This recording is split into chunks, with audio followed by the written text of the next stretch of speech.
ስትነጠቅ አካሉን ዲኮምፖስት ያድርጎ ወደዛኛው ዓለም የሚሄድበት ነው የሚሻገርበት ነው ሩሃችን ወደዛ ነው የሚሄደው ስለዚህ እሱ ነው ተገላገለ የሞተው ሰውዬ ማለት ነው ስለዚህ አንፃራዊ ነው ሐዘንነቱ ማለት ነው ለዛ ነው ቁርአን ላይ የትም ስፍራ ብትሆኑ ሞት ይመጣባችኋል አለ ስለዚህ ሙሲባ ከሰው ነው እንደገና ደግሞ መልካም ነገር ካላህ ነው ይላሉ ግን ሁለቱም ካላህ ናቸው ይላል ሙሲባውም እንትኑም ካላህ ናቸው ብሎ ነው ያስቀመጠው ሙሲባ ካላህ ነው ብሎ ነው ያስቀመጠው ከዛ ወረድ ይለና ደግሞ መልካም ነገር ሁሉ ካላህ ነው ክፉ ነገር ሁሉ ከራስ ነው ይያል ይናገራል ከራስ ነው ማለት ከነፍስያ ነው አንተ ራስ ነው የምትጠየቀው ለክፉ ነገር ጥሩ ነገር ግን ምንድነው መልካም ነገር ሁሉ ካላህ ነው ብሎ ነው የሚያስቀምጠው ስለዚህ ሐዘን ምናምን በሽታ ምናምን ሳስር አንተ ከቁጥጥር ውጪ ያሉ ነገሮች በአጠቃላይ አንተን አያስጠይቅም አያስቀጣም እነዛ ነገሮች ቀደር ሸርዒ ውስጥ ሳይሆን የሚመደቡት ቀደር ከዊኒ የሚባሉት ውስጥ ነው የሚመደቡት ማለት ነው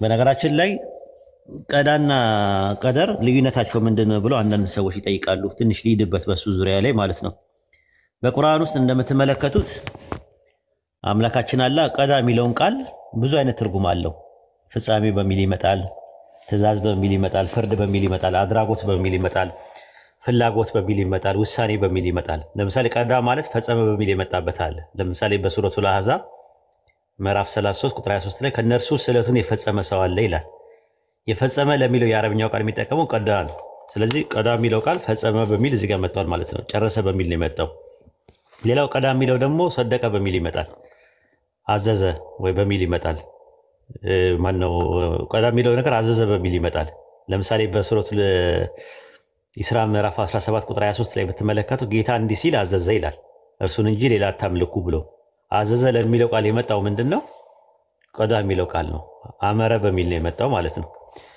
እና ደግሞ ቀዳ የሚለው ፈረደ በሚል ይመጣል ለምሳሌ ሐከመ በሚል ይመጣል ለምሳሌ ምን ላይ ስተት ሱረቱ ዩኑስ ምዕራፍ 10 ቁጥር 93 ላይ ጌታ በእርሱ ይለያዩበት በነበረ ቀን ጊዜ በነበሩት ነገር በትንሳኤ ቀን በመካከላቸው ይፈርዳል አለ ይፈርዳል ለሚለው ቃል የገባው ቃል ቀዳ የሚለው ቃል ነው የገባው ራሱ ማለት ነው ቀዳ የሚለው ነው የቅዲ የሚል ነው የቅዲ የሚለው ቃል ቀዳ ነው መሰረቱ ራሱ ማለት ነው ቀዳ የሚለው ቃል በቁርአን ውስጥ አወረደ በሚል ይመጣል ለምሳሌ በሱረቱ ሂጅር ምዕራፍ 15 ቁጥር 66 ላይ ወደ እርሱ ያንን ትእዛዝን አወረደን ይላል እዛ ጋር ማለት ነው ቀደይና ነው የሚለው አረብኛው ማለት ነው በሱረቱ ኢስራ ምዕራፍ 17 ቁጥር 4 ላይ እንደዛ ወደ እስራኤል ልጆች በመጽሐፍ ውስጥ እንዲህ በማለት አወረደን ይላል አወረድን የሚለው እዚህ ጋር አወሃይና በሚል ነው የመጣው ገለጥን ወይም ደግሞ አወረድን በሚል ነው የመጣው ቀዳ የሚለው ቃል አደረገ በሚል ይመጣል ለምሳሌ በሱረቱ ፉሲላት ምዕራፍ 41 ቁጥር 12 ላይ በሁለት ቀናት ውስጥ ሰማያት አደረጋቸው ይላል ሰባት ሰማያትን አደረጋቸው ይላል አደረገ ለሚለው ቃል እዚህ የገባው ቀዳ ነው ግን ጃአለ በሚል ነው የመጣው ቀዳ የሚለው ቃል ፈለገ ወይም አራደ በሚል ይመጣል በቁርአን ውስጥ ለምሳሌ በሱረቱ አናም ምዕራፍ 6 ቁጥር 2 ላይ እንደዛ ነው ያ እርሱ ዘንድ የተወሰነ ጊዜ ያለ ሲል ወሰነም የሚለው ቀዳ ብሎ ነው የሚያስቀምጠው ስለዚህ ቀዳ የሚለው ቃል በጣም ሰፊ የሆነ ትርጉም አለው ማለት ነው በቁርአን ውስጥ ማለት ነው ይሄን ይመስላል እና ቀዳ አጠቃላይ ነው ያንተ አጠቃላይ ሙጅመል ነው ራሱ ሙራኑ ሲያስቀምጡ ቀዳ የሚለው ቃል ሙጅመል ነው ጥቅላዊ ነው አጠቃላይ ነው ይላሉ ቀደር የሚባለው ደግሞ ስፔሲፋይ የተደረገ ነገር ነው ብሎ ነው የሚያስቀምጡት ሁለቱ ልዩነት አላቸው ብሎ ያስቀምጣሉ ማለት ነው እንደዛ ነው እንትን የሚለው ማለት ነውና እንትን ላይ ስትመለከተው አላህ ስሞች መካከል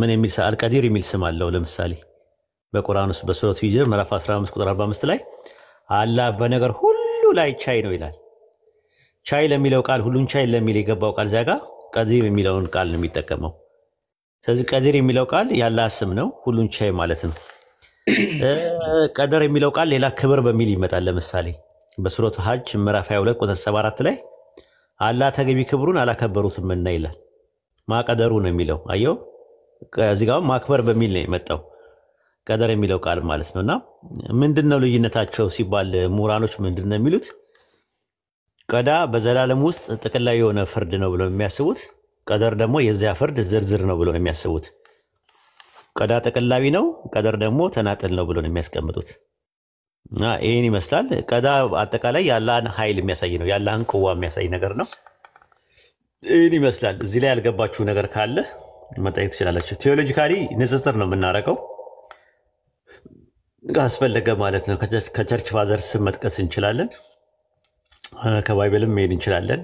ባይብል ውስጥ ፕሪዲስቲኔሽን የሚባሉ ነገሮች በጣም በሰፊው አሉ። ቴዎሎጂካል ዲተርሚኒዝም አለ፣ ሌላ ደግሞ ኮዛል ዲተርሚኒዝም አለ። ሁለቱም ራሱ ማቴዎስ ምንድነው ቴዎሎጂካል ዲተርሚኒዝም ማለት ስነ መለኮታዊ ተወስኖትና ሌላ ደግሞ ኮዛል ዲተርሚኒዝም መንስኤያዊ ተወስኖት የሚባሉ ነገር ሁለቱም አሉ ባይብል ላይ። ይሄን ይመስላል። ሐሰን ጀዛከላሁ ኸይረን አላህ ይጠብቅህ። ሌሎች ጥያቄዎች ያሏቸው ሰው ወንድሞች ከሌሉ በመሃላችን ሌላ ጥያቄ ይኖረኛል ኡስታዝ። በዚህ ዙሪያ ከሆነ ነው ማስተናገድ? አዎ በዚህ ዙሪያ ብቻ ነው። ወንድሞች ተቀድማላችሁ ሌላ ጥያቄ ያላችሁ አለ በዚህ ዙሪያ? ኡስታዝ ዝም ብለህ ሄድበትና ከዛ እነሱ ይሄዳሉ። እድሉን አንተ አትስጠን ይሰጣለሁ። እሺ ኡስታዝ። ኦኬ ይሄን በእስልምና ያለው ነገር ካየነ በሌሎች ሃይማኖቶች ለምሳሌ በክርስትና ቀዳ ወልቀደር የሚለውን ነገር ብትነግረን ለሌላ ጊዜም ለምሳሌ የለንም ብለው ወይም አለም ብለው የሚከራከሩ የሚወያዩ ልጆች ጋር ለኛ ዕውቀት እንዲሆን የሆነን ዘንድ ይሄን ነገር ብትነግረንስ? አዎ ወደ ባይብል ከገባ ኤፌሶን ምዕራፍ 1 ቁጥር 4 ላይ ዓለም ሳይፈጠር በፊት ቅዱሳንና ነውር የሌለብን በፍቅር እንሆን ዘንድ በክርስቶስ መረጠናል። ስለዚህ ምንድነው ከባይብል ብንመለከተው ፈጣሪ ዓለም ሳይፈጠር በፊት አማኞችን በክርስቶስ መምረጡ እምቅድመ ዓለም ውስጥ መለኮታዊ ዕቅድ እንዳለ ጉልህ ማሳያ ነው። ኤፌሶን 1:4 ላይ የመረጠው ምንድነው? ኮሌክቲቭ ነው፣ ወል ነው። ልክ እንደ አላህም ዓለም ሳይፈጠር በፊት የጀነት ሰዎችና የጀሃነም ሰዎችን ቀድረዋል። የቀደረው ግን ኮሌክቲቭ ነው። የጀነት ሰዎች አሉ፣ የጀሃነም ሰዎች አሉ ብሎ ቀድረዋል። እዛ የጀነት ሰው ውስጥና የጀሃነም ሰው ውስጥ ግን መግባት የሰዎች ነፃ ፈቃድ ነው። በነፃ ፈቃዳቸው መግባት ነው። እሱ ላይ ለሰው ነው ድርሻውን የሰጠው አላህ። ግን ዓለም ሳይፈጠር ዘመን ሳይቆጠር በፊት ጀሃነም እንደሚፈጥር ከሰው በፊት ጀነት እንደሚፈጥር ጀነትና ጀሃነም ፈጥሮ የጀነት ሰዎችና የጀሃነም ሰዎች እንደሚኖሩ አስቀድሞ ወስኗል። ለምሳሌ እኔ አሁን ምን አደረኩኝ? ትምህርት ቤት እንትን አልኩኝ፣ አስቀድሜ ወሰንኩኝ። ትምህርት ቤት የሚባል ነገር ከፈትኩኝ። ከዛ በኋላ ጎበዝ የሆነ ተማሪ ዩኒቨርሲቲ ይገባል፣ ጎበዝ ያልሆነ ተማሪ ደግሞ የሙያ ትምህርት ይማራል ከሃይ ስኩል በኋላ ብዬ ሃይ ስኩል ኤሌመንተሪ ስኩል ሰርቼ ከዛ በኋላ ደግሞ ጎበዝ የሆነው ዩኒቨርሲቲ ይገባል፣ ጎበዝ ያልሆነ ደግሞ የሙያ ይማራል ብዬ ለሁለት ከፈልኩት። ይሄ የኔ ውሳኔ ነው፣ አስቀድሜ ነው የወሰንኩት። ሁለት ነገሮችን ወስኛለሁ። ከዛ በኋላ ሰውየው ግን ጥሮ ግሮ ወይ ዩኒቨርሲቲ መግባት ወይ የሙያ መምራት መግባት የሱ ፋንታ ነው ብዬ ለሱ ድርሻውን ለሱ ሰጠሁት ማለት ነው። ልክ አላህም ያደረገው ምንድነው? ዓለም ሳይፈጠር ዘመን ሳይቆጠር በፊት ፍጥረታትን ከመፍጠሩ በፊት ጀነትና ጀሃነምን እንደሚፈጥር የጀነትና የጀሃነም ሰዎች እንደሚያደርግ አስቀድሞ ተናግሯል። ከዛ የጀነትና የጀሃነም ሰዎች ውስጥ ደግሞ የሚገቡ ሰዎች የሚገቡት እነሱ ራሳቸው በነፃ ፈቃዳቸው እንዲሆን ደግሞ ድርሻቸውን ለነሱ ሰጥቷል። በእነሱ ምርጫ ውስጥ አላህ ጣልቃ አይገባም። ያውቀዋል፣ አዎ ያውቀዋል፣ ግን ጣልቃ አይገባም። ያንን ነው ያለው ማለት ነው። እንግዲህ ኤፌሶን 1:4 ላይ የመረጠው ኮሌክቲቭ ነው፣ የሚያምን ቡድንን እንጂ ግለሰብን አይደለም። ኢንዲቪጁዋል የሆነ እከሌ ከሊት የሚባል ግለሰብ አይደለም። እንደዛማ ቢሆን ነፃ ፈቃድ ጋር ይጋፋል። ራሱ ዘመናት ሳይቆጠሩ በፊት ስጦታ እንደተወስኗል ራሱ። ለምሳሌ ሁለተኛ ጢሞቴዎስ ምዕራፍ 1 ቁጥር 9 ላይ ስትመለከተው ይህም ጸጋ አለ ከዘላለም ዘመናት በፊት በክርስቶስ ኢየሱስ ተሰጠናል። ስለዚህ ከጊዜ በፊት ከታይም በፊት ታይምና ስፔስ ከመፈጠራቸው በፊት አስቀድሞ ጸጋ የሚባል ሰዎች ጀነት የሚገቡበትን ጸጋ አስቀድሞ ተሰጥቷል። ያንን ስጦታ መቀበል አለመቀበል የሰዎች ፋንታ ነው። ኤፌሶን ምዕራፍ 1 ቁጥር 5 ላይ ኤው በበጎ ፈቃዱ እንደወደደ በኢየሱስ ሥራ ለእርሱ ልጆች እንሆን ዘንድ አስቀድሞ ወሰነን። አየው፣ አስቀድሞ ይወስኗል ራሱ። ሂ ፕሪዲስቲንድ አስ ነው የሚለው እንግሊዝኛው። ግሪከኛው ደግሞ ፕሮሲሰስ ነው የሚለው። ፕሮሲሰስ ማለት ቅድመ ውሳኔ ማለት ነው። ፕሪዲስቲኔሽን ማለት ነው። ፕሮሲሰስ ነው የሚለው። ፕሮሲሰስ የሚለው ቃል ሂ ፕሪዲስቲንድ አስ ነው የሚለው እንግሊዝኛውን አይተው ከሆነ ኤፌሶን 1:5 ላይ አስቀድሞ ዓለም ሳይፈጠር ዘመን ሳይቆጠር ወስኗል። የወሰነው ምንድን ነው? የሚያምኑትን አዳኞች ምንድን ነው የሚድኑትን ሰዎች ወስኗል። ግን የወሰነው ወል ነው የወሰነው ዓለም ሳይፈጠር ዘመን ሳይቆጠር አስቀድሞ በክርስቶስ ኢየሱስ ርስትን ሰዎች እንዲቀበሉ ወስኗል። ኤፌሶን 1:11 ላይ እንደ ፈቃዱ ምክር ሁሉን የሚሰራ እንደርሱ ሐሳብ አስቀድመን የተወሰንን በክርስቶስ ኢየሱስ ርስት ተቀበልን ይላል። አስቀድመን የተወሰንን የሚለውን አስመረበት። ፈጣሪ ዓለም ሳይፈጠር ዘመን ሳይቆጠር ስለሚያውቅ አስቀድሞ ወስኗል። ሮሜ ምዕራፍ 8 ቁጥር 29 ላይ አስቀድሞ ያወቃቸውን የልጁን መልክ እንዲመስሉ አስቀድሞ ወስኗልና አለ። ተመልከት፣ በቅድመ እውቀቱ አስቀድሞ ቅድመ ውሳኔውን አድርጓል። ሮሜ 8:29 ላይ አስቀድሞ ወስኗል አለ። የወሰነው ምንድነው ሲባል ዓለም ሳይፈጠር ዘመን ሳይቆጠር በፊት የልጁን መልክ እንዲመስሉ የሆነ ቡድን የሆነ ኮሌክቲቭ ነገር ምን ብሏል? ወስኗል ፈጣሪ ማለት ነው። ሮሜ 8:30 ላይ አስቀድሞ የወሰናቸውን እነዚህን ደግሞ ጠራቸዋል። የጠራቸው እነዚህን ደግሞ አጸደቃቸው፣ ያጸደቃቸው እነዚህን ደግሞ አከበራቸዋል። ስለዚህ እከሌ ድነካል የሚል ግለሰብ መልእክት የለውም። እነዛማ ከሆነ ፍትህ አይሆንም ራሱ። ስለዚህ ባይብል አስቀድሞ የተወሰኑን አመኑ የሚል ነገር አለ። ሐዋርያት ሥራ 13:48 ላይ ስትመለከተው ለዘላለም ሕይወት የተመደቡ ሁሉ አመኑ ነው የሚለው። ግሪከኛው ምንድን ነው የሚለው? ቴታግ ሜኖይ ነው የሚለው። ቴታግ ሜኖይ ማለት የተመደቡ። እንግሊዝኛው ብትመለከተው ኦርደንድ ነው የሚለው፣ ኦርዴንድ ነው የሚለው። የፕሪዲስቲኔሽን ፕሪዲስቲንድ የሆኑ ሰዎች አሉ ለዛ እንዲያምኑ ማለት ነው። ከዛ በኋላ በኢንዲቪጁዋል ደረጃ እዛ ነገር ውስጥ መግባት አለመግባት የነሱ ፋንታ ነው። ስለዚህ ከማመን በፊት ቅድመ ምዳቤ እንዳለ ይህ ጥቅስ ራሱ ጉልህ ማሳያ ነው። በክርስቶስ ኢየሱስ አዲስ ፍጥረት የሆኑት መልካም ስራ እንዲያደርጉ አምላክ አስቀድሞ ወስኗል ይላል። ኤፌሶን ምዕራፍ 2 ቁጥር 10 ላይ ነው እኛ ፍጥረቱ ነንና እንመላለስበት ዘንድ አምላክ አስቀድሞ የወሰነውን መልካም ስራ ለማድረግ በክርስቶስ ኢየሱስ ተፈጠረ ይላል። አምላክ አስቀድሞ የወሰነውን God has before ordained ነው የሚለው። አስቀድሞ የወሰነውን ይላል። ፈጣሪ ዓለም ሳይፈጠር ዘመን ሳይቆጠር አስቀድሞ ስለሚያውቅ አስቀድሞ የሚጠፉትን ሁሉ ወስኗል። አሁን እዚህ ጋር ያዝልኝ በደንብ ቆላሲስ ምዕራፍ 2 ቁጥር 22 ላይ እንደ ሰው ስርዓት ትምህርት አትያዝ፣ አትቅመስ፣ አትንካ ለሚሉት ትእዛዝ በዓለም ላይ እንዴት ስለምትኖራላችሁ እነዚህ ሁሉ አለ እነዚህ አትንካ አትቅመስ ሲሉት ሊጠፉ ተወስነዋልና አለ። እነዚህ ሁሉ በመደረግ ሊጠፉ ተወስነዋልና are all destined to perish with use እነዚህ ሁሉ በመደረግ ላይ ሊጠፉ ተወስነዋልና አለ። አንደኛ ጴጥሮስ ምዕራፍ 2 ቁጥር 8 ላይ የማያምኑ ስለሆኑ በቃሉ ይሰናከላሉና ለዚህ ነገር የተመደቡ ናቸውና አለ። እንዲጠፉ የተወሰነው ወል የሆነ የሚክድ ቡድን ሳይሆን እንጂ እከሌ ከሊት የሚባል ግለሰብ የሚባል አይደለም። የሆነ ቡድን እንዲጠፋ ተወስኖበታል ዓለም ሳይፈጠር ዘመን ሳይቆጠር በፊት ማለት ነው። ከማመን በፊት ቅድመ ምዳቤ እንዳለ ከመካደም በፊት ደግሞ ቅድመ ምዳቤ የሚባል ነገር አለ ማለት ነው። አምላክ እንደ ባይብሉ ሁለቱም ቡድኖች አስቀድሞ ወስኗል። እዛ ቡድን ውስጥ ደግሞ መርጦ መግባት የግለሰብ ውሳኔና ምርጫ እንደሆነ ነው ቴዎሎጂ የሚያስተምረው። ኢየሱስ ወደ ላከው መሄዱ አስቀድሞ ሁላ ተወስኗል። ለምሳሌ ሉቃስ 22:22 ላይ ስትመለከተው የሰው ልጅ እንደተወሰነ ይሄዳል አለ። ምንድነው የተወሰነበት? ዮሐንስ ወንጌል 7:33 ላይ ወደ ላከኝ እሄዳለሁ ብሏል።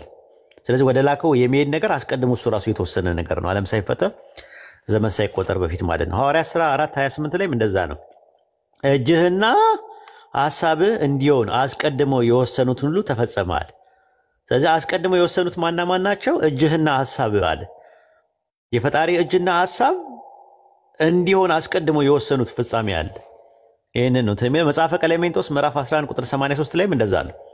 ዓለም ሳይፈጠር እግዚአብሔር ያዘጋጀላቸውን ቦታ ወርሰዋልና አለ። በመለኮታዊ ዕቅድ ውስጥ አስቀድሞ የወሰነዋል ያንን ቦታ እንትን ብለዋል አለ። አንደኛ ቆሮንቶስ 2:7 ላይም እንደዛ ነው። አምላክ አስቀድሞ ከዘመናት በፊት ለክብራችን የወሰነዋል። ስለዚህ ፕሪዲስቲኔሽን ዓለም ሳይፈጠር ዘመን ሳይቆጠር በፊት ፈጣሪ የጀነት ሰዎች የጀሃነም ሰዎች ብሎ ወስኗል እንደ ባይብሉ። እዛ ውሳኔ ውስጥ እዛ ቡድን ውስጥ መግባት ደግሞ የግለሰቡ ዕጣ ፈንታ ነው ማለት። አርሜኒያኒዝም፣ ኦርቶዶክስ፣ ካቶሊክ ትምህርቱ ይሄ ነው ራሱ ያለው ማለት ነው። ቸርች ፋዘርስም በዚህ ዙሪያ ላይ የተናገሩት አለ። ቀሌምንጦስ ለምሳሌ ዘሮ ሁሉ ነገር ያደርጋል ምንም ነገር በእርሱ ከተወሰነ ውጭ አያልፍም አለ። እሱ አስቀድሞ ወስኖ ነው ፍጥረት ራሱ ወደዚህ ዓለም የመጣው። ሌተር ቱ ዘ ኮሪንቲያን በሚባለው መጽሐፍ ምዕራፍ 27 ቁጥር 5 ላይ እንደዛ ነው። ኢራኔስ ዘሊዮን ቸርች ፋዘርስ ሙሉ ለሙሉ ማለት ትችላለህ 4፣ 5፣ 6 መጥቀስ ይቻላል። እንደዛ ብለው ነው የሚያምኑት። ጀነትም የጀነት ሰዎችም የጀሃነም ሰዎችም አስቀድሞ ተወስነዋል። ነገር ግን የጀነት ሰው ውስጥ የጀሃነም ሰው ውስጥ የግለሰቡ መግባትና አለመግባት የግለሰቡ ኢንዲቪጁዋል ዲሲሽን ነው። ልክ በእስላም እንደምናምነው ማለት ነው። እኛው ፍሪ ዊል አለ። ነገር ግን አስቀድሞ የተወሰነው የአላህ ውሳኔ አለ። የአላህ ውሳኔና የሰው ነፃ ፈቃድ ኮምፓቲብል ነው ብለን ነው የምናምነው። በነገራችን ላይ ኦርቶዶክስ ካቶሊክና ከፕሮቴስታንት አርሜኒያኒዝም ኮምፓቲቢሊስት እንባላለን። ኮምፓቲቢሊስት ማለት ምን ማለት ነው? የአላህ ውሳኔና የሰው ነፃ ፈቃድ አይናተፉም፣ መሳ ለመሳ የሚሄዱ ናቸው ብለን ስናምን ኮምፓቲቢሊስት እንባላለን። አይ የአላህ ፈቃድ የአላህ ውሳኔና የሰው ነፃ ፈቃድ ይናተፋሉ የሚሉት ደግሞ ለሁለት ይከፈላሉ።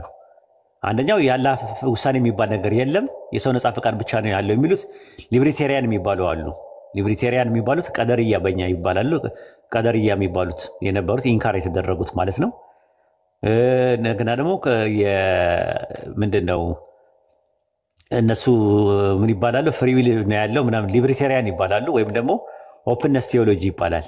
ኦፕንነስ ቴዎሎጂዎች ምንድናቸው? የሰው ነፃ ፈቃድ የለውም፣ የሰው ነፃ ፈቃድ አለ፣ ፈጣሪ ምንም የሚያውቀው ነገር የለም ብለው ነው የሚያምኑት።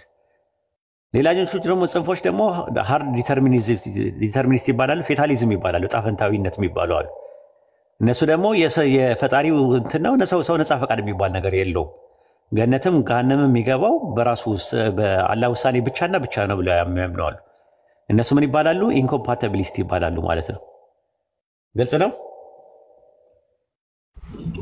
በጣም ግልጽ ነው ኡስታዝ፣ ጀዛከላሁ ኸይረ ጀዛ። አሁን ሁለቱም አማራጮች አሉን በእነሱ እምነትም ቢሆን ልክ እንደኛ ማለት ነው። ታዲያ ይህን ምናልባት ሌላ ጊዜ ወይ ጠይቀዋለሁ። የኢየሱስ ክርስቶስ መሰቀልና እሱ ተሰቅሎልናል ብሎ መቀበልና አለመቀበል ላይ እንዴት ነው ከዚህ ከፕሪዲስቲኔሽን ጋር ሊጣጣም የሚችለው ኡስታዝ? በመጽሐፋቸው ያው እንደዛ ስለሚል ጥያቄው ከፕሪዲስቲኔሽን ጋር ምንም የሚያያይዘው ነገር የለም። አሁን የጠየቀው ጥያቄ ማርካመሽ ጀዛከላሁ ኸይረ ጀዛ ኡስታዝ፣ አላህ ይጠብቅ፣ አላህ ይጨምርልህ።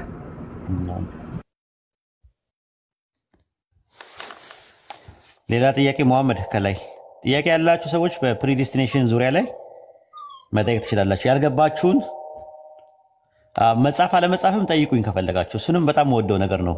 ምንድነው የተጻፈው? ጻፈ ነገር አለ ወይ? ምንድነው የተጻፈው የሚለውንም እሱንም እንመጣበታለን። ፕሪዲስቲኔሽን የሚለው ቃል አለ ወይስ የለም ነው በሁለቱም መጽሐፍ ላይ? ይሄን መጀመሪያ ጨርስና ወደዛ መሄድ እንችላለን ኢንሻአላህ። ፕሪዲስቲኔሽን። እሺ መሐመድ ቀጥል።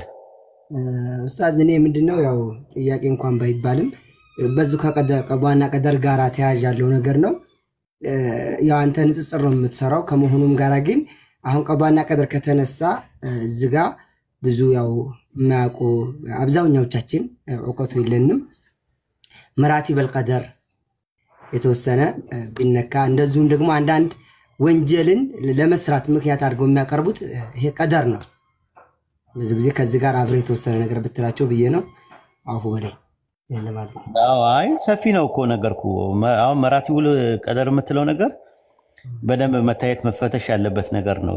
ዲተርሚኒዝም የሚባለው ትምህርት ቴዎሎጂካል ዲተርሚኒዝም እና ኮዛል ዲተርሚኒዝም ተብለው ነው ለሁለት የሚከፈሉት። ከዛ በኋላ ደግሞ ከፈለክ መራቲቦችን አንድ ባንድ ማየት ካስፈልጋ አንድ ባንድ ማየት ይቻላል። ግን ሰፊ ነገር ስለሚፈልግ የሰዎችን ጥያቄ አማክሎ ቢሆን ጥሩ ነው ብለን ነው የምናስበው። ግን ይሄ መራቲቡል ቀደር የሚባሉት ምንድናቸው የሚለውን እንዲሁ በጠቅለል ልንገርህ። ሙረተል ማለት እና መርተባ ማለት ረተበ ከሚለው ቃል ነው፣ ደረጃ ማለት ነው። ደረጃ ከሚል ነው፣ ደረጃ ማለት ነው ራሱ። ስለዚህ ሙረተብ ማለት ወይም መርተባ የሚለው ሙረተባ የሚለው ነገርና መርተባ የሚለው ቃል ደረጃ ማለት ነው። መራቲብ ማለትና ሙርተባት የሚባለው ደግሞ ደረጃዎች ማለት ነው፣ ሌላ ነገር አይደለም። መራቲቡል ቀደር ማለት የቀደር ደረጃዎች ማለት ነው። የቀደር ደረጃዎች በአራት ይከፈላሉ። መርተበቱል ኢልም፣ መርተበቱል ኪታብ፣ መርተበቱል መሻያ እና መርተበቱል ኸልቅ ተብለው ለአራት ይከፈላሉ ማለት ነው። እንግዲህ መርተበቱል ኢልም የሚባለው ዓለም ሳይፈጠር ዘመን ሳይቆጠር ፍጥረት የሚባል ነገር ከመኖሩ በፊት አላህ ሁሉን ነገር ያውቃል የሚል ትምህርት፣ እሱ ምን ይባላል? መርተበቱል ኢልም ይባላል ማለት ነው። ከዛ በኋላ አላህ እስከ ቂያማ ቀን ድረስ ምንድነው ሀፕን የሚያደርገውን የሚለውን ያውቀዋል። ያ የሚያውቀውን ነገር ጽፎታል ብለን የምናምነው እሱ ምን ይባላል? መርተበቱል ኪታብ ይባላል። ሁለቱ መርተበቱል ኪታብ ራሱ በሁለት ይከፈላል። ራሱ አላህ አምላካችን አላህ አስቀድሞ የሚሆነውን ስለሚያውቀው ጽፎታል አጠቃላይ ማለት ነው። እንዲሆን በጻፈው ላይ ያንተ ድርሻ የለበትም። ለምሳሌ ወንድ ሴት ምናምን የሚባለው ነገር ተጽፈው ነው ራሱ ያሉት። ያንተ ድርሻ የለበት። ሰዎች ስለሚያደርጉት የአላህ እውቀት ተጽፏል። ምን እንደተጻፈ ግን አልነገረንም። ዋናው ነገር አላህ ማወቁ ነው ይላል። የአላህ ፈቃድ ማለት ነው። ምንም ነገር ዓለም ላይ ሲከናወን አላህ ፈቅዶ ነው እንትን የሚከናወነው እና የአላህ ፈቃድ እዚህ ጋር ደግሞ በሁለት ይከፈላል ራሱ ማለት ነው። ኢራዳ ምን ማለት ነው? ኢራዳ ከዊኒና ኢራዳ ሸርዒ ተብሎ ለሁለት ይከፈላል። ኢራዳ ከዊኒ ያንተ ድርሻ የለበትም። የሚሻውን ይፈጥራል፣ የሚሻውን ወንድ ያደርጋል፣ የሚሻውን ሴት ያደርጋል በሚለው። ኢራዳ ሸርዒ በሚባለው ነገር ላይ ደግሞ ፐርሚሽን ነው ለአንተ የተሰጠ፣ ነፃ ፈቃድ ተሰጥቷል። አላህ ፈቅዶ ነው ነፃ ፈቃድ ለአንተ የሰጠ። በነፃ ፈቃድ እንድታማረጥ ማድረጉ እሱ ይባላል ማለት ነው። አራተኛው ደግሞ መርተበቱል ኸልቅ የሚባለው ነገር ምንም ነገር የፈጠረው አላህ ነው ብለን ነው የምናምነው። በዓለም ላይ የሚከናወኑት ነገሮች በአጠቃላይ አላህ ነው ፈጥሮ ያመጣቸው ብለን ነው የምናምነው፣ ፈቅዶ ማለት ነው። ለምሳሌ ስራ ራሱ የሰው ስራ የሚባለው የአመል የሚባለው ዲድ የሚባለው ነገር አላህ ነው የፈጠረው። ዲድ የሚባለው ነገር 4 ኮምፖነንቶች አሉት። የመጀመሪያው ቁስ ነው፣ ሁለተኛ ታይም ነው፣ ሶስተኛ ስፔስ ነው፣ አራተኛ እና መጨረሻ ደግሞ ፍሪ ዊል ነው። ለምሳሌ አንድ ሰው በቦክስ ቢማታ የተማታበት እጅ አላህ ነው የፈጠረው። ስንት ሰዓት ነው የመታው? 4 ሰዓት ላይ። ጊዜውን የፈጠረው ማን ነው? አላህ ነው። የት ነው የመታው? ፒያሳ። ቦታውን የፈጠረው ማን ነው? አላህ ነው። እንዴት ሊመታው ቻለ?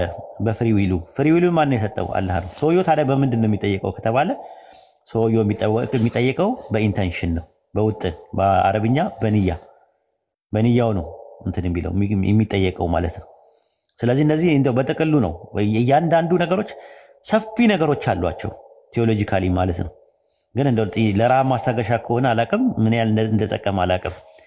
እነዚህ የእንትኖቹን ይህን ይመስላሉ። መራቲቡል ቀደር የሚባሉት መርተበቱል ኢልም፣ መርተበቱል ኪታብ፣ መርተበቱል መሻያና መርተበቱል ኸልቅ ተብለው ለአራት ይከፈላሉ ማለት ነው። ይህን ይመስላል።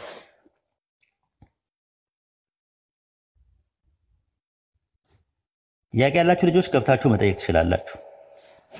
ሰላም አለይኩም ወራህመቱላሂ ወበረካቱ። ኡስታዝ ሰላም ወራህመቱላሂ ወበረካቱ። እንትን ላይ ሐዲስ ላይ ያለው ለምሳሌ አንድ ሰው መልካም ስራ ሲሰራ ቆይቶ በሱና በጀነት መካከል ስንዝር ስትቀረው እንትኑ ይቀድምና ጽሁፍ ወይም ኪታቡ ጻፈ ይቀድምና ወደ ጀሃነም ይገባል። መጥፎ ስራ ሲሰራ ኑሮ ወይም ደግሞ የጀሃነም ስራ ሲሰራ ኑሮ መጨረሻ ላይ ሲደርስ ግን መልካም ስራ ሰርቶ ወደ ጀነት ይገባል የሚለው ሐዲስ ላይ ጥሩ ጥያቄ ነው የጠየቀው። እሱ ግን እዛ ጋር ረሱል ሰለላሁ ዐለይሂ ወሰለም ለመናገር የፈለጉት አንድ ሰው አህለል ጀና ስራ እየሰራ ነገር ግን ባለው እውቀት ውስጥ የነበረው ነገር ይቀድምና ማለት ያለው እውቀት ላይ ያለው ነገር ሌላ ነው። የጀነት ስራው ለምሳሌ መቄዶንያ ቢኒያም የሚባል ሰው ታውቃለህ አይደል? መቄዶንያ ውስጥ የሚሰራ ሰው ቢኒያም የሚባል አላውቀውም ኡስታዝ። መቄዶንያ ውስጥ የሚሰራ ለአረጋውያን የሚንከባከብ የተጎዱ ሰዎችን የሚንገንትን አለ መቄዶንያ። አሁን ያ የሚሰራው ስራ መልካም ስራ ነው። ያንን ስራ ሰርቶ ነገር ግን የሚሰራው ስራ የጀነት ስራ ነው የሚሰራው። ነገር ግን ኢማን የለውም የሱ ስራ። ባለው እውቀት ውስጥ ያለው ነገር እሱ ካዲ እንደሆነ ነው፣ እምነት እንዳለው አይደለም። ረሱል ሰለላሁ ዐለይሂ ወሰለም ምን አሉ? አሁን ያጠቀቀ ጥቅስ ላይ ኢማም ሙስሊም መጽሐፍ 46 ቁጥር 19 ላይ ነው የምታገኘው።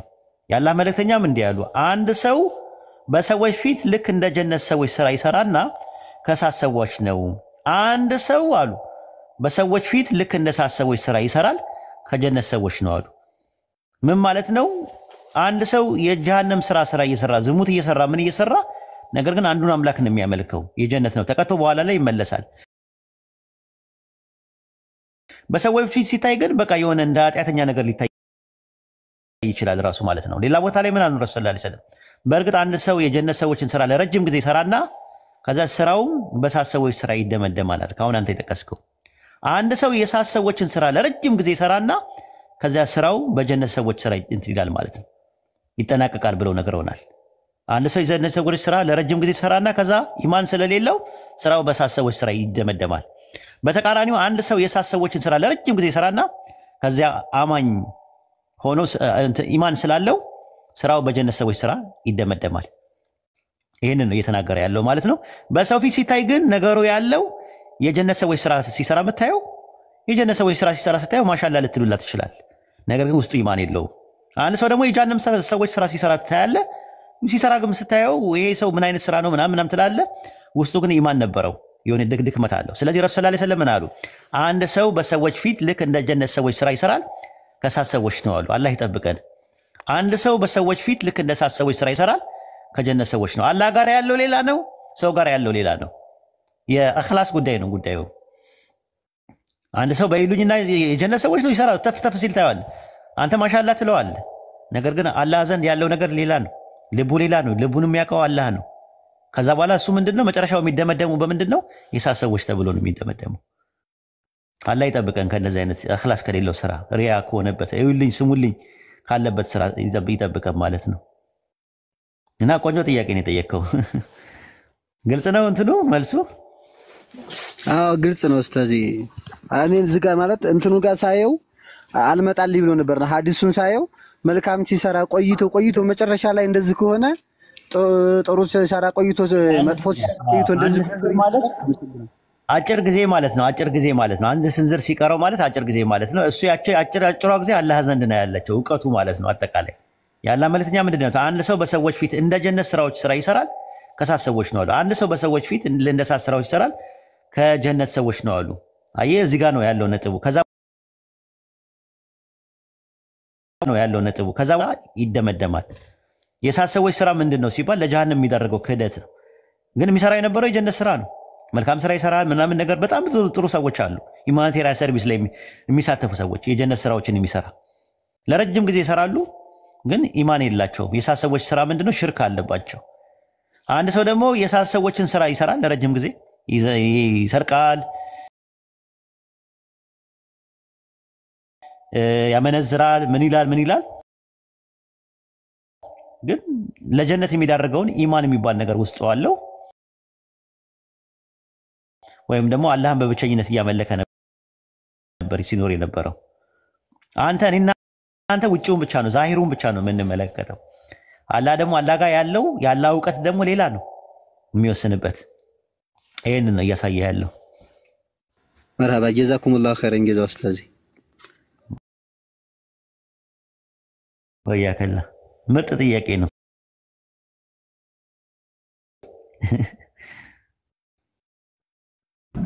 ኡስታዝ ባረከላሁ ፊክ። ይሄንን ነገር ግን በባይብል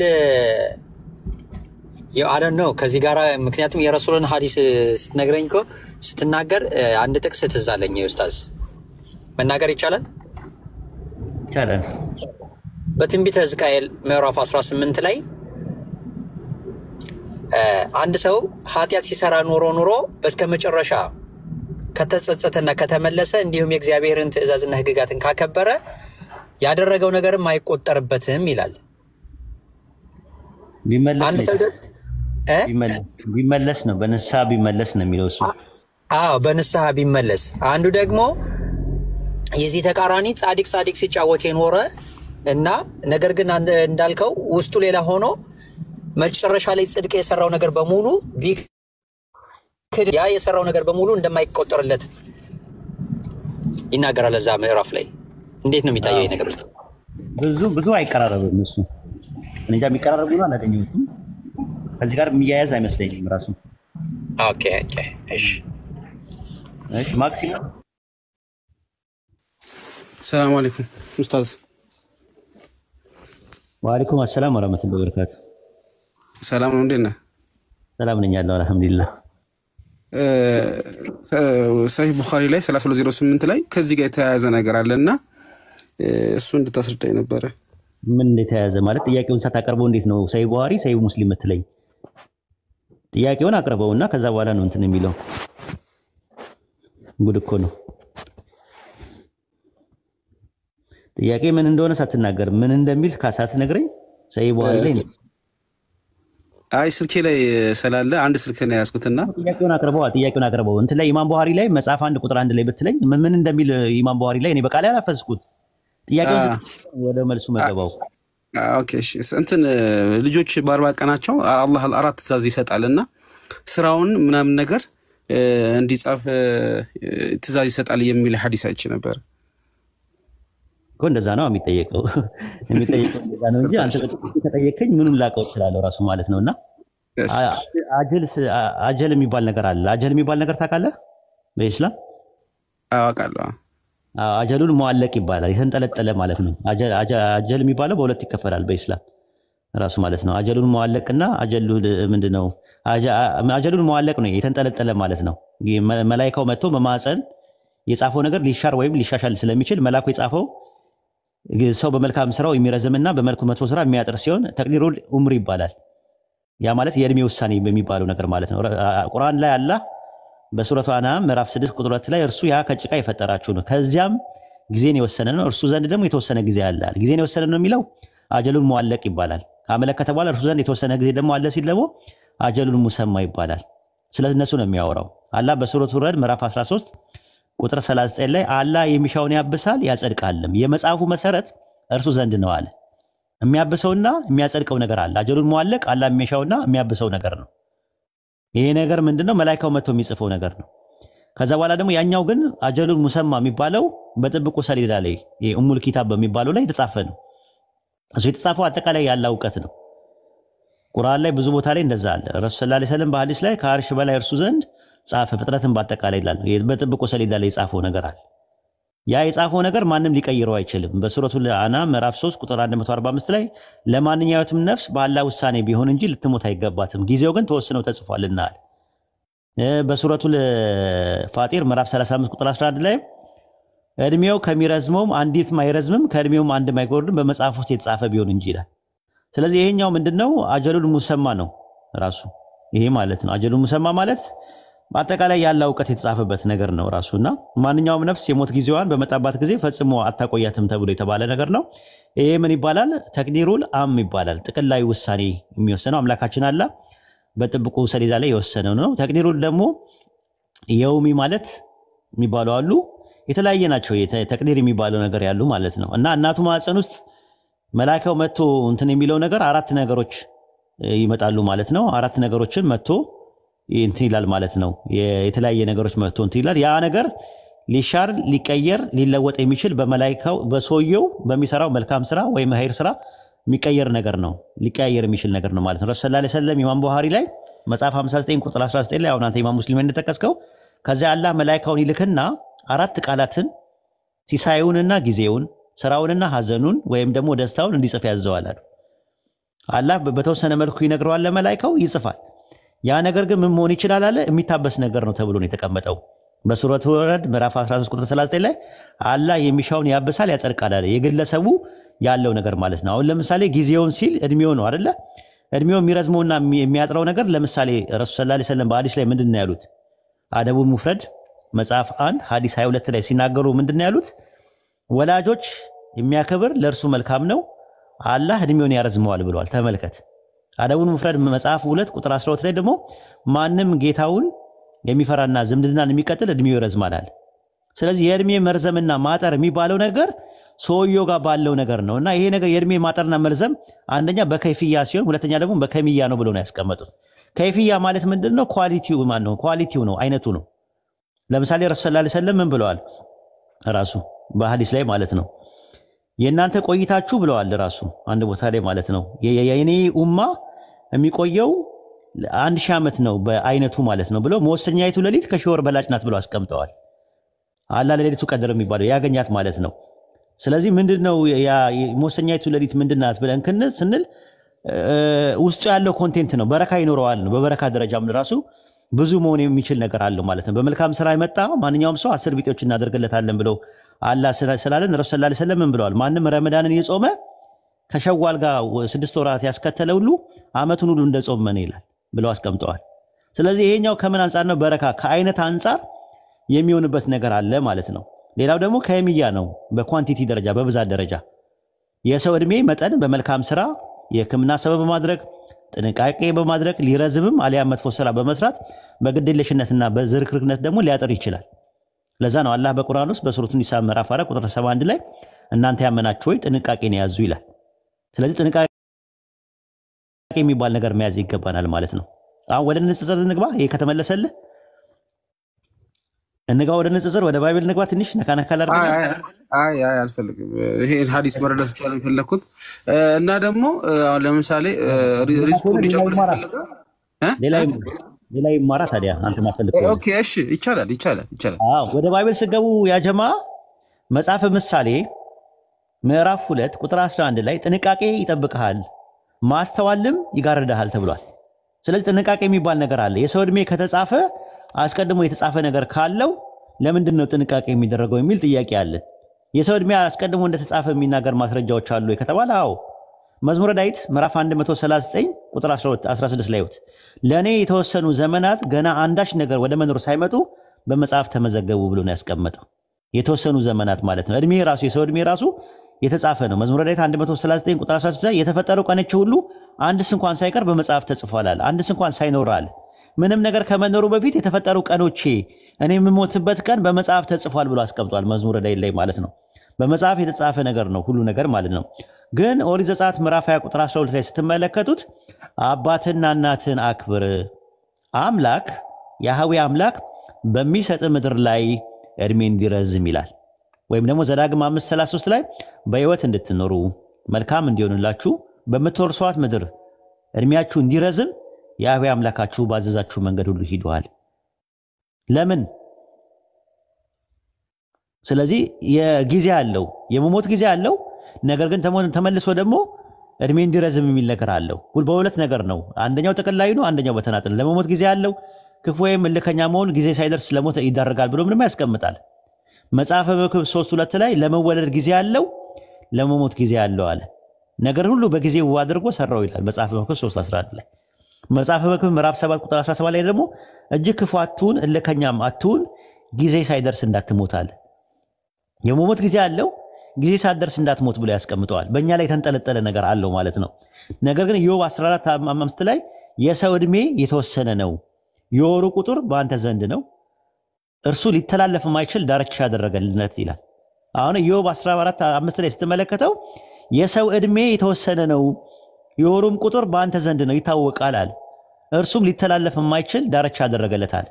የሰው እድሜ ከተወሰነ ለምንድን ነው ታዲያ እናትና አባትን አክብር እድሜ በዚህ ምድር ላይ እንዲረዝም እድሜ እንዳያጥር እያለ ምክር የሚሰጠን ስንል የሰው እድሜ ምንም ነገር ሳይኖር የተጻፈና የተወሰነ መሆኑ ጥቅል ሲሆን እድሜው እንዲረዝም የሚደረጉ መልካም ስራዎችና እንዲያጥር ከሚደረጉ ከክፉ ስራዎች መከልከል ደግሞ ተናጥል ነው ብሎ ነው የሚያስቀምጡት። በዚህ መልኩ ነው የሚያስቀምጡት። ይሄን ይመስላል ያ ጀማ። ሌሎቻችሁ ትምህርት እንድታገኙበት ነው። እሺ ቀጥል ጥያቄ። እሺ እና አሁን ከርዝቁ እንጨምርለት የፈለገ ዝምድና ይቀጥል የተባለው በረካው ነው ወይስ ቁጥሩ ነው?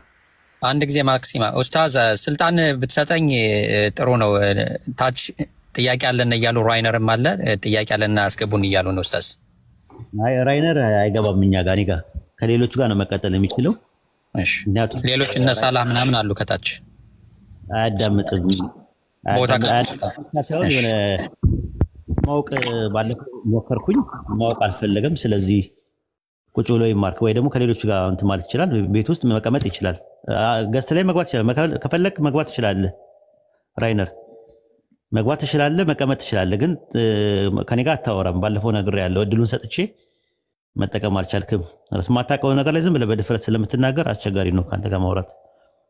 ግባና ቁጭ በል። በጸባይ እወድሃለሁ፣ ግን ራስን እስከምታሻሽለው ከሌሎች ጋር ይረዳዋል፣ ያግዘዋል።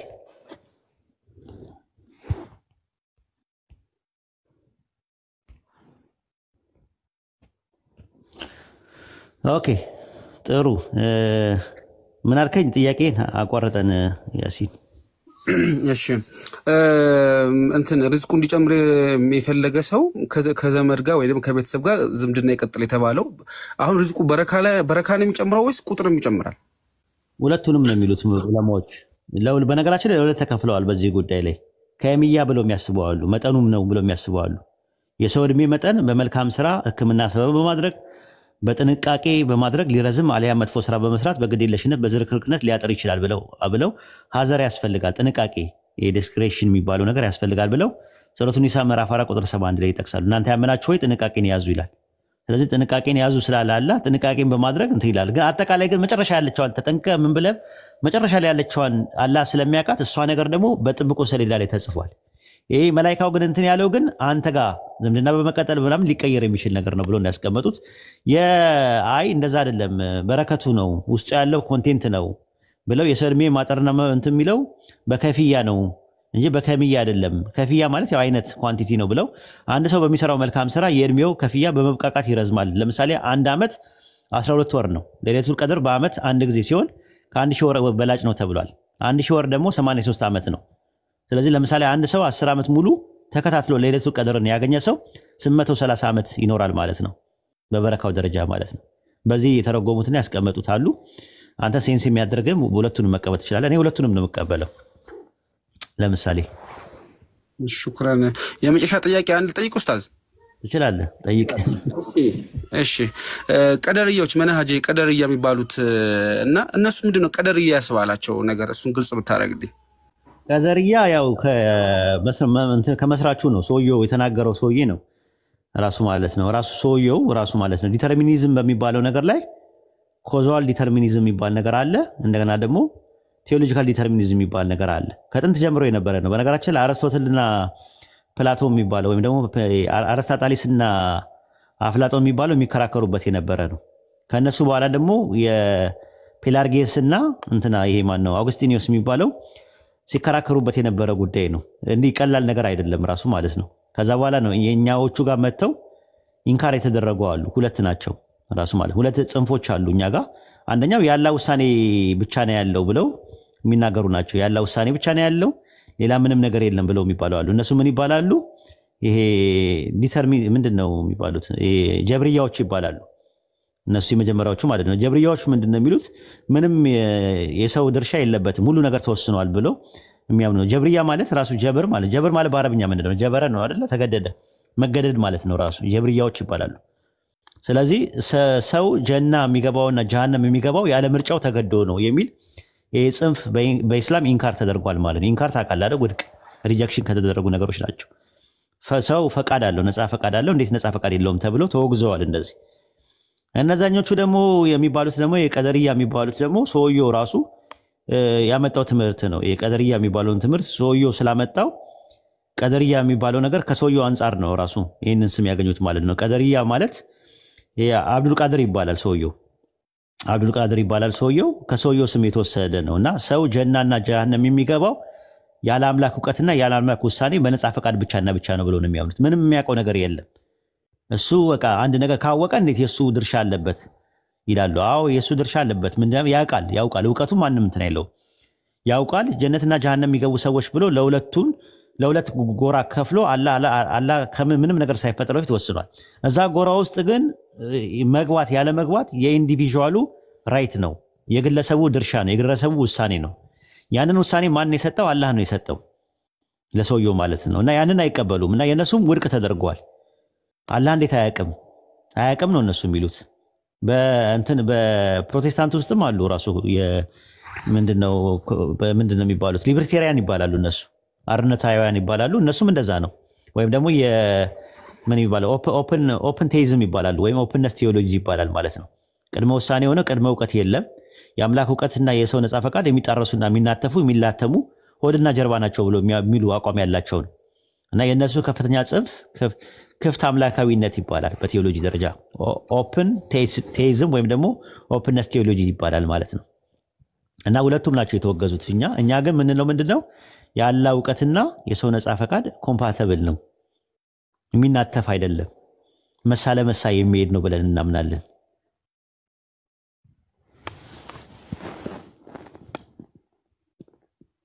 ይህን ይመስላል ማክሲ።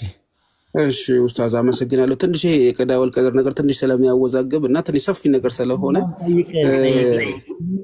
የተጻፈ ነገር አለ። እኔ ደግሞ በጣም ወደው አረፍ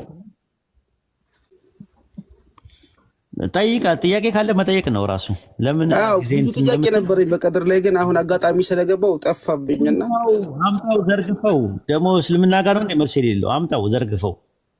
አይ አሁን እኔ ጋር አለቀ ብዬ ነው ኡስታዝ። እኔ ጋር ጨረስኩ። አዎ እኔ ጋር አለቀ በለው። ቻርጅ አድርግና ና ተመልሰህ። እሺ ኡስታዝ። እሺ በጣም አመሰግናለሁ። አቴኒ ታይም ነው የምነግርህ። አንድ ነገር ውስጥ እንዲቀመጥ አልፈልግም። እሺ ኡስታዝ ወላሂ እጠይቃለሁ። እሺ ፕሪዲስቲኔሽን ላይ የሚጠይቁ ሰዎች በአጠቃላይ አይምሯቸው ላይ ያለው ነገር በጣም ሰፋ ያለ ነገር ነው ያለው። ጥያቄ አይጠላም። እሺ ስለዚህ ምንም ነገር ላይቭ ስገባ ጠይቀኝ፣ ካልሆነ ቴሌግራም ላይ ላይቭ ስገባ ጠይቀኝ። ከሁለት አንዱ ነው። እሺ በደንብ የተሰራ ነገር ስላለ ማለት ነው። እሺ ኡስታዝ፣ እሺ በጣም አመሰግናለሁ። ጀዛከላህ ወያከል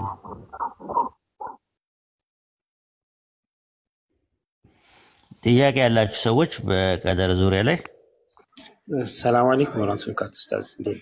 ወአለይኩም አሰላም ወራህመቱላሂ ወበረካቱ። ሰላም ነው ኡስታዝ? እንዴት ነህ? አልሐምዱሊላህ ሰላም ነኝ አለሁ አልሐምዱሊላህ። አይ በእስልምናው ዙሪያ ላይ እንኳን ጥያቄ የለኝም እና እንትን ላይ ያው መራቲቦችን ቅድም አንተም ስትናገር ነበር አሉ መራቲቦች።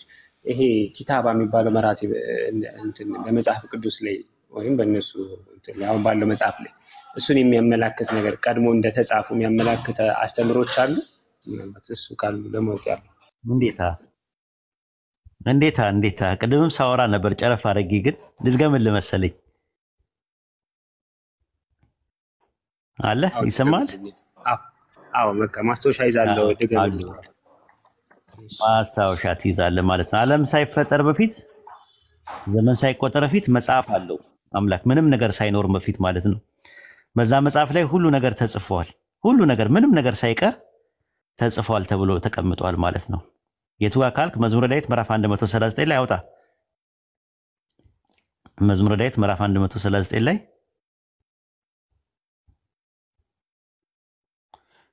መዝሙረ ዳዊት ሁላችሁም ጻፉ። በነገራችን ላይ ይጠቅማችኋል። ይሄ በጣም ወሳኝ ትምህርት ነው። ሌላ ጊዜም ሲጠይቋችሁ የጻፍኩ ነው። ምናልባት አንድ ስላስኩ ጽፏለሁ ጥቅሶቹን እየጻፍኳቸው። ኦኬ አይ ማውጣት ከፈልክ ባይብል ማውጣት ስለምትወድ አንተ ማውጣት ከፈልክ እሺ መዝሙረ ዳዊት ምዕራፍ 139 ቁጥር 16 ላይ ማለት ነው። የግሪክ ሰብቱጃንቱ ምን ይላል? 39 ነው 69 መዝሙረ ዳዊት ምዕራፍ 139 ቁጥር 16 እሺ ግሪክ ሰብቱጃንቱ ምን ይላል መሰለ? ለኔ የተወሰኑልኝ ዘመናት ገና አንዳቸው ወደ መኖር ሳይመጡ በመጽሐፍ ተመዘገበዋል። ምንም ነገር ወደ መኖር ሳይመጣ አዲሱ መደበኛ ትርጉም እንደዛ ነው ያስቀመጠው። ግሪክ ሰብቱጃንትም እንደዛ ነው ያስቀመጠው። ይሄ መጽሐፍ የሚባለው ሰፈር የሚባል መጽሐፍ አለ ራሱ። አዲሱ መደበኛ ትርጉም የግሪክ ማስታወሻ ላይ ምን እንዳሉ ታውቃለህ? ሲያስቀምጡት የሰው ህይወት ዘመን በአምላክ መጽሐፍ የተወሰነ ነው። በመጽሐፍ የእግዚአብሔር ውሳኔዎች ሁሉ የተጻፉበት የሰማይ መዝገብ ነው ብሎ ነው ያስቀመጠው። የግሪክ ማስታወሻውን መመልከት ትችላላችሁ። የ1954 እትም ደግሞ የተፈጠሩ ቀኖች ሁሉ ነገር ሳይፈጠሩ በፊት በመጽሐፍ እንደተጻፈ ይናገራል። የተፈጠሩ ቀኖች ሁሉ አንድስ እንኳን ሳይኖር አለ በመጽሐፍ ተጻፏል። አንድስ እንኳን ሳይኖር ምንም ነገር ከመፈጠሩ በፊት በመጽሐፍ ተጻፉ ብሎ ነው ያስቀመጠው። መጽሐፍ ለሚለው ግሪክ ሰብቱጃንት ያስቀመጠው ቢብሊዮን ብሎ ነው ያስቀመጠው። አንድስ እንኳን ሳይኖር ማለት ምንም ነገር ሳይኖር ማለት ነው። የሰው ዕድሜ ሳይቀር ሁሉ ነገር የተጻፈበት መጽሐፍ አለ። ቅዳሴ ዘኤጲፋንዮስ ምዕራፍ 14 ቁጥር 15 ላይ ከእርሱ የሚሰወር የለም፣ ሁሉ በእርሱ ዘንድ የተገለጠ ነው፣ በዓይኖቹ ፊት የተዘረጋ ነው፣ ሁሉ በመጽሐፉ የተጻፈ ነው ብሎ አስቀመጠ። ልትገምልህ ሳላችን ቅዳሴ ምን ኤጲፋኖስ ቅዳሴ ኤጲፋንዮስ ምዕራፍ 14 ቁጥር 15 ላይ ምን አለ? ኤጲፋንዮስ ማለት እንትና ነው የቆጵሮሱ ኤጲፋንዮስ የሚባለው ማለት ረሱል ሰለላሁ ዐለይሂ ወሰለም ከመምጣታቸው ከ200 ዓመት በፊት ይሄን የጻፈው። ከእርሱ የሚሰወር የለም፣ ሁሉ በእርሱ ዘንድ የተገለጠ ነው፣ በዓይኖቹ ፊት የተዘረጋ ነው፣ ሁሉ በመጽሐፍ የተጻፈ ነው። ስለዚህ ምንም ነገር ሳይኖር የተጻፈ ነገር አለ። ያ መጽሐፍ ውስጥ ሁሉ ነገር ተጽፏል ተብሎ ነው የተባለው ማለት ነው። ሌላ ልጨምርልህ። ሉቃስ ወንጌል ምዕራፍ 22 ቁጥር 22 ላይ ግባ። የሉቃስ ወንጌል ምዕራፍ 22 ቁጥር 22 ላይ የሰው ልጅ አስቀድሞ እንደተወሰነ ይሄዳል። ዓለም ሳይፈጠር ዘመን ሳይቆጠር በፊት የሰው ልጅ አስቀድሞ እንደተወሰነ ይሄዳል። ወዴት ነው የሚሄደው? ዮሐንስ ወንጌል ምዕራፍ 7 ቁጥር 33 ላይ ወደ ላከኝ ይሄዳለሁ አለ። ዮሐንስ ወንጌል ምዕራፍ 16 ቁጥር 5 ላይ ወደ ላከኝ ይሄዳለሁ፣ ከናንተ ወዴት ትሄዳለህ ብሎ የሚጠይቀኝ ማንም የለም አለ። ስለዚህ የሰው ልጅ አስቀድሞ እንደተወሰነው ይሄዳል አለ። ዓለም ሳይፈጠር ዘመን ሳይቆጠር በፊት። ስለዚህ ዓለም ሳይፈጠር ዘመን ሳይቆጠር በፊት ኢየሱስ ወደ አብ እንደሚሄድ እንደሚያርግ አስቀድሞ ከተወሰነ አስቀድሞ ደግሞ ተጽፏል ማለት ነው። መወሰንና መጻፍ ተለዋጭ ቃል ሆኖ መምጣቱ በራሱ ከፍጥረት አስቀድሞ ተወስኖ የሚጻፍበት መጽሐፍ እንዳለ አመለካች ነው። ሌላ ልስጥ፣ አንድ ጥቅስ ልስጥ። ይሁዳ ምዕራፍ 1 ቁጥር 4 ላይ መጽሐፍ የማቴዎስ ኡስታዝ የማቴዎስ ምዕራፍ 26 ምዕራፍ 26 24 አይደል? እሺ ይሁዳስ ይሁዳ 1:4 ላይ ደግሞ ከብዙ ጊዜ በፊት ለፍርድ የተጻፉ አንዳንዶች ሰዎች ቶልኮ ገብተዋልና አለ። ከብዙ ጊዜ በፊት ማለት ዓለም ሳይፈጠር ከጊዜ በፊት ከብዙ ጊዜ በፊት ለዚህ ፍርድ የተጻፉ አሉ አለ። ፈጣሪ የጻፋቸው ሰዎች አሉ። እነዛ የጻፈው ምንድነው? ግሩፕ ነው፣ ኮሌክቲቭ ነው የጻፈው። በዛ በጻፈው ውስጥ ደግሞ ኢንዲቪጁዋል የሆኑት መጥተው በፍሪዊላቸው ሲንተ ሲሉ እዛ የተጻፈው ውስጥ ይገባሉ ማለት ነው፣ ይካተታሉ ማለት ነው። ይሁዳ ምዕራፍ 1 ቁጥር 4 ላይ ማለት ነው። መዝሙረ ዳዊት ምዕራፍ 41 ቁጥር 9 ላይ አንድ ኤግዛምፕል ልስጥ። ከክርስቲያኖች ጋር ስለ መጽሐፍ ስታወራ አንድ ኤግዛምፕል ልስጥ። መዝሙረ ዳዊት ምዕራፍ 41 ቁጥር 9 ላይ አውጣው። ምን ይላል? አሰን አለ። ይሄ በጣም ይጠቅማቸዋል። ያጀማ ፕሊስ ተከታተሉኝ አንዴ። አሰን አለ አዋለ ላውጣ ማውጣት ትችላለህ? አዎ። መዝሙረ ዳዊት ምዕራፍ 41 ቁጥር 9 ይሄ በጣም ወሳኝ ነው። በጣም ይጠቅማቸዋል። ለክርስቲያኖችም ይሄንን ነገር ይዩትና ከዛ በኋላ አስቀድሞ መጽሐፍ የሚባለው ነገር በቀላሉ እንዲገባችሁ ነው። መዝሙረ ዳዊት ምዕራፍ 41 ቁጥር 9 ላይ አውጣው። እረ ታይታል። እኔ እኮ ግልጽ ነኝ እኮ እኔ ሳይቻለሁ ቆየው ከታየው። ኦኬ ደግሞ አለ አየው እዚህ ጋር ሳላት ተከታተል። ደግሞ የሰላሜ ሰው የታመንኩት እንጀራዬን የበላ በእኔ ላይ ተረከዙን አነሳ የሚል የተጻፈ ነገር አለ እዚህ መጽሐፍ ላይ። ከዛ ዮሐንስ ወንጌል ምዕራፍ 13 ቁጥር 18 ላይ ዮሐንስ ወንጌል ምዕራፍ 13 ቁጥር 18 ስለማን እንደሚያወራ ስለ ይሁዳ ነው የሚያወራው ብሎ ነው የሚያስቀምጥ። ይሁዳ ኢየሱስን አሳልፎ እንደሚሰጠው አስቀድሞ ተጽፏል ወይስ አልተጻፈው ነው እኛ ጥያቄያችን። ዮሐንስ ወንጌል ምዕራፍ 13 ቁጥር 18 ላይ ይሁት እዚህ ጋር ምን ይላል? ነገር ግን መጽሐፍ እንጀራዬን የሚበላ በእኔ ላይ ተረከዙን አነሳብኝ ያለው ይፈጸም ዘንድ ነዋል። ስለማን ነው የሚያወራው? ስለ ይሁዳ ነው። ስለ ይሁዳ ከመፈጠሩ በፊት ከ800 ዓመት በፊት ተጽፏል። ጥያቄያችን ምንድነው? ይሁዳ ኢየሱስን በ30 ብር አሳልፎ የሰጠው አስቀድሞ ስለተጻፈ ነው? ምዕራፍ 1 ቁጥር 25 ላይ ተመልከቱት። ምን አሉ? ሲጸልዩም የሁሉ ልብ የምታውቅ አንተ ጌታ ሆይ አሉ። ይሁዳ ወደ ገዛ ራሱ ስፍራ ይሄድ ዘንድ በተዋት በዚች አገልግሎት ላይ ሐዋርያትነት ስፍራ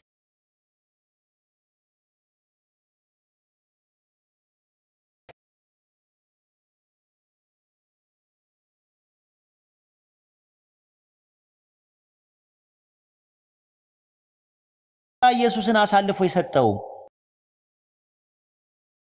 በገዛ ምርጫው ነው ወይስ ተገዶ ነው? ተጽፎበት ነው ነው ጥያቄው። አይ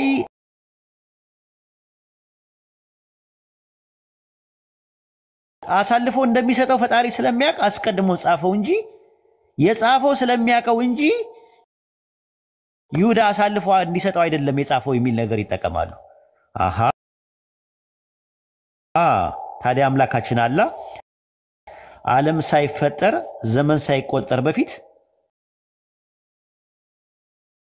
በጥብቁ ሰሌዳ ላይ ስለሚያውቀው ቢጽፈው ሰውየው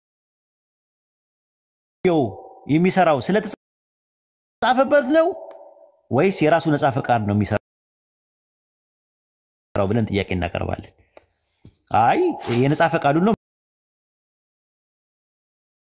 ምን እንደሚያደርግ ስለሚያውቀው ጽፎታል። የጻፈው ስለሚያደርገው ነው እንጂ እንዲያደርገው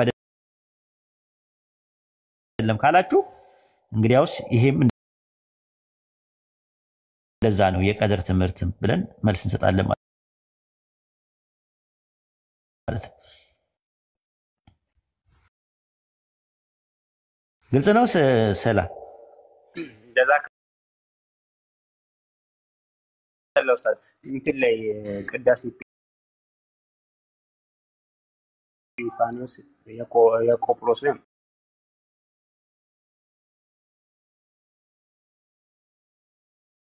ምዕራፍ 14 ቁጥሩን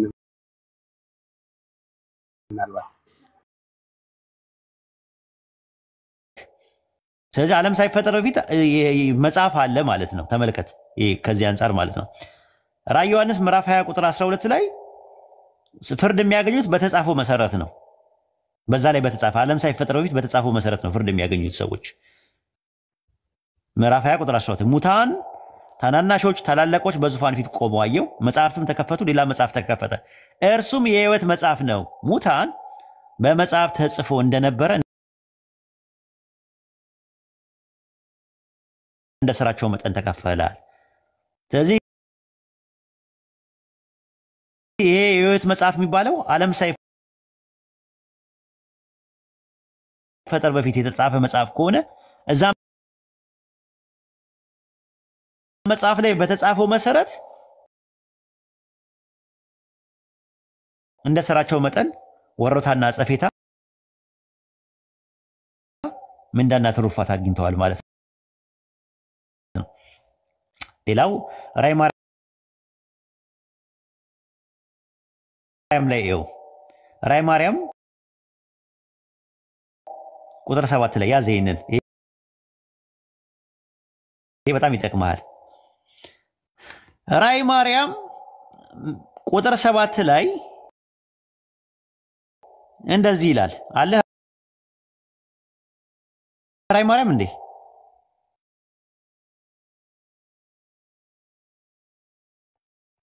አለው ይሄ ልጅ በላውጣላቸው። ይሄ በጣም ይጠቅማቸዋል።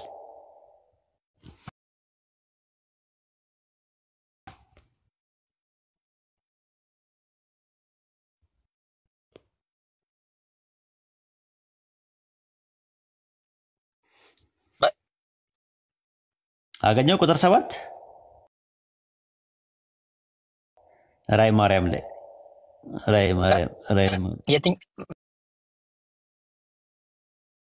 መዝገበ ሃይማኖት ውስጥ ነው ያለው። ረስቼዋለሁ። ከአባታቸው ከአዳም በፊት የተጻፈ ነው አለኛለች። ትመለከታለህ ሳለ እንደዚህ ነገር ሰምተቃል። ዛሬ እየሰሙ ነው። አዎ ጻድቃኖች ከመወደዳቸው ከመፈጠራቸው በፊት አዳም ከመፈጠሩ በፊት የተጻፈ መጽሐፍ አይታ ነበር ማርያም።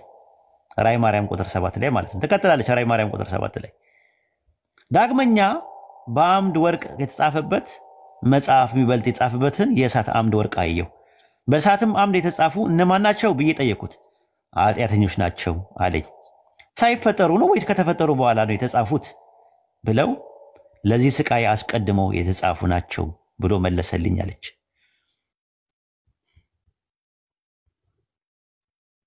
ልክ ነው አየው።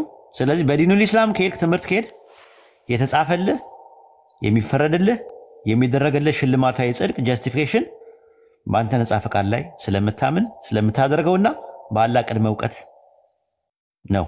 እንዲሁ የተጻፈብህ የሚፈረድብህ የሚደረግልህ ቅጣታዊ ኩነኔ ዳሚኔሽን የሚባለው ነገር በአንተ ነጻ ፈቃድ ስለምትክድ ስለምታደርግ በአላህ ቅድመ እውቀት ነው። ይሄን ይመስላል የተጻፈው ነገር ላይ ይሄ ነው ያለው ነገር። አሁን ጨርሻለሁ። አይ ጀዛከላ ኡስታዝ። ያው በመሰረቱ አስለምኮ እንትኑ አስተምሮ ትክክል ነው። እስልምና የሚያስቀምጠው ቀድሞ መጽሐፉ ያላህ በሁሉ ነገር ላይ ቃዲር መሆኑን የሚያሳይ ነገር ነው። ምንም ጥያቄ አለ። ግን እንዴት አድርገው ነው ጥያቄ የሚያነሱት? እነሱ ጋር የሌለ ሆኖ ነው ወይ የሚለው ነገር ለማወቅ ነው። በጣም ጀዛከላ እንትን ኡስታዝ ቅድም ምንድን ነበር በቀደርያ ዙሪያ አስተውራ እንትን መነሻቸው አብዱል ቃድር ከሚባል ግለሰብ ነው የሚለውን ነገር ሰምቼ ነበር። ማለት ከዚህ በፊት የሰሙትና ያነበብኩት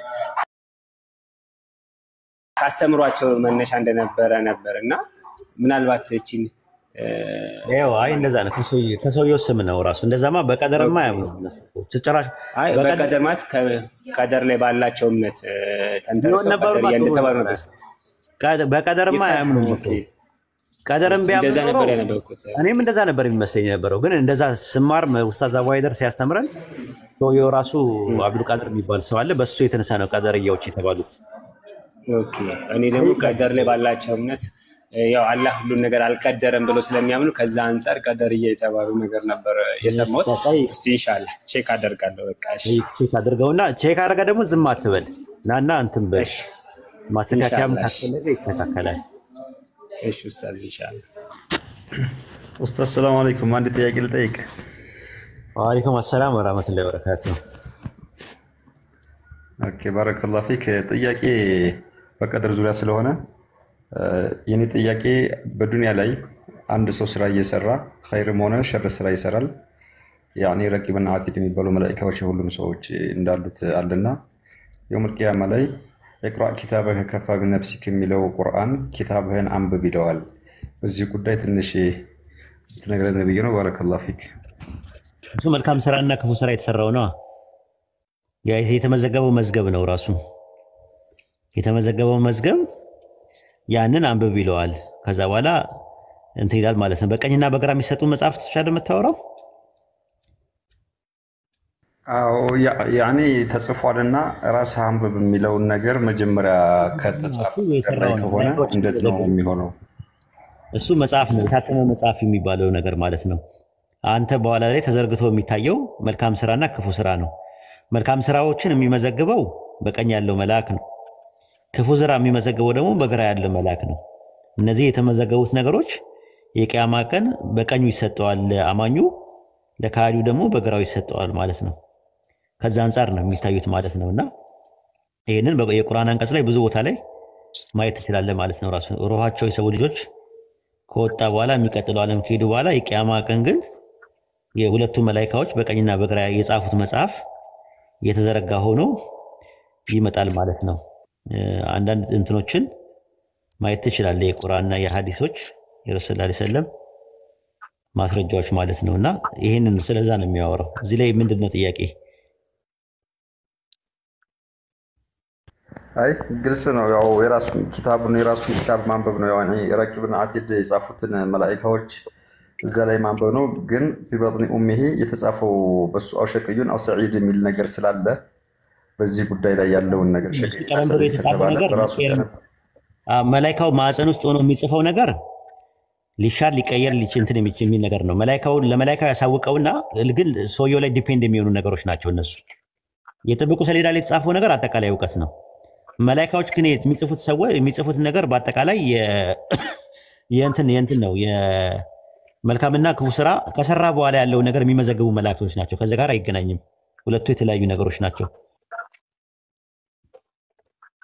ባረከላሁ ፊክ ኡስታዝ ጀዛከላህ እንደዛ ነው እዛ ላይ ሰፋ ያለ ነገር ከፈለክ ሰፋ ያለ ነገር ልሰጥ እችላለሁ የምትፈልጋቸው እነማን ናቸው መላእክቶቹ ምናምን ሁለት መላእክቶች አሉ ይቀያየራሉ ተቀያይረው እንትን ይላሉ እንደዚህ አይነት ነገሮች ያሉበትን ነገሮች ሰፋ ያለ ነገር ይኖረዋል ከፈለክ ማለት ነው በቀኝና በግራ ያሉ በቀኝ የጻፈው የቀኝ ጓድ የግራ ጓድ ምናምን የሚባሉ ነገሮች ማለት ነው ይሄ ሲጂን የሚባለው ነገር ስለሱ ማወቅ ከፈለክ እንደዛ ነው በቁርአን ላይ ምዕራፍ 82 ቁጥር 82 ቁጥር 14 እንደዛ ነው ካዲዎች በእርግጥ በገሃነም ውስጥ ናቸው ይላል ከዛ በኋላ ደግሞ ምዕራፍ 83 ቁጥር 7 ላይ በእውነት የካዲዎች መጽሐፍ ውስጥ በእርግጥ በሲጂን ውስጥ ነው ይላል ሲጂን የሚለው ቃል እስር ቤት ማለት ነው ወሂ ማለት ነው ፕሪዝን ማለት ነው ሲጂን ለሚለው ቃል ጥዞታ ይደረለ ደግሞ ሲጂን ነው ራሱ ሲጂን ለሚለው ሲሆን ዝቅተኛ መቀመጫ እንጦሮጦስ ማለት ነው በእውነት እነዚያ የካዱ ሰዎች በገሃነም እሳት ውስጥ ናቸው ብሎ ለሚያስቀምጠው በሰቀር ውስጥ ይገባሉ ይላል ሰቀር ምንድናት ሀዊያ ምንድናት ጀሂም ምንድናት የሚለው ነገር ያሲን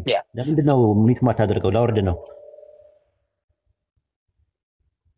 ከዛ በኋላ ቁጥር 7 ላይ ደግሞ በእውነት የካዲዎች መጽሐፍ በእርግጥ በሲጂን ውስጥ ነው ይላል ሲጂን ምንድነው ሲባል የታተመ መጽሐፍ ነው አሉ ረሱል ሰለላሁ ዐለይሂ ወሰለም ምን አሉ በሲጂን ውስጥ በካዲው መጽሐፍ ጻፍ ይባላል አሉ መላእክቱ ያላ መልእክተኛ ምንድነው ይላል አላህ ምን ይለዋል በሲጂን ውስጥ በካዲው ላይ መጽሐፍን ጻፍ ብሎ ይሉታል ራሱ ማለት ነው የነዚህ ሲጂን የሚባሉ አሉ እንትን የሚሉ አሉ ሌሎች ደግሞ አብራር የሚባሉ አሉ አብራር የሚባሉ ሰዎች አሉ አብራር የሚባሉ ሰዎች የበር ማለት ነው ንዑድ ህሩይ ማለት ነው ክቡር ማለት ነው የነሱ መጽሐፍ ደግሞ በምንድነው አለ በኢልዩን ውስጥ ነው አለ።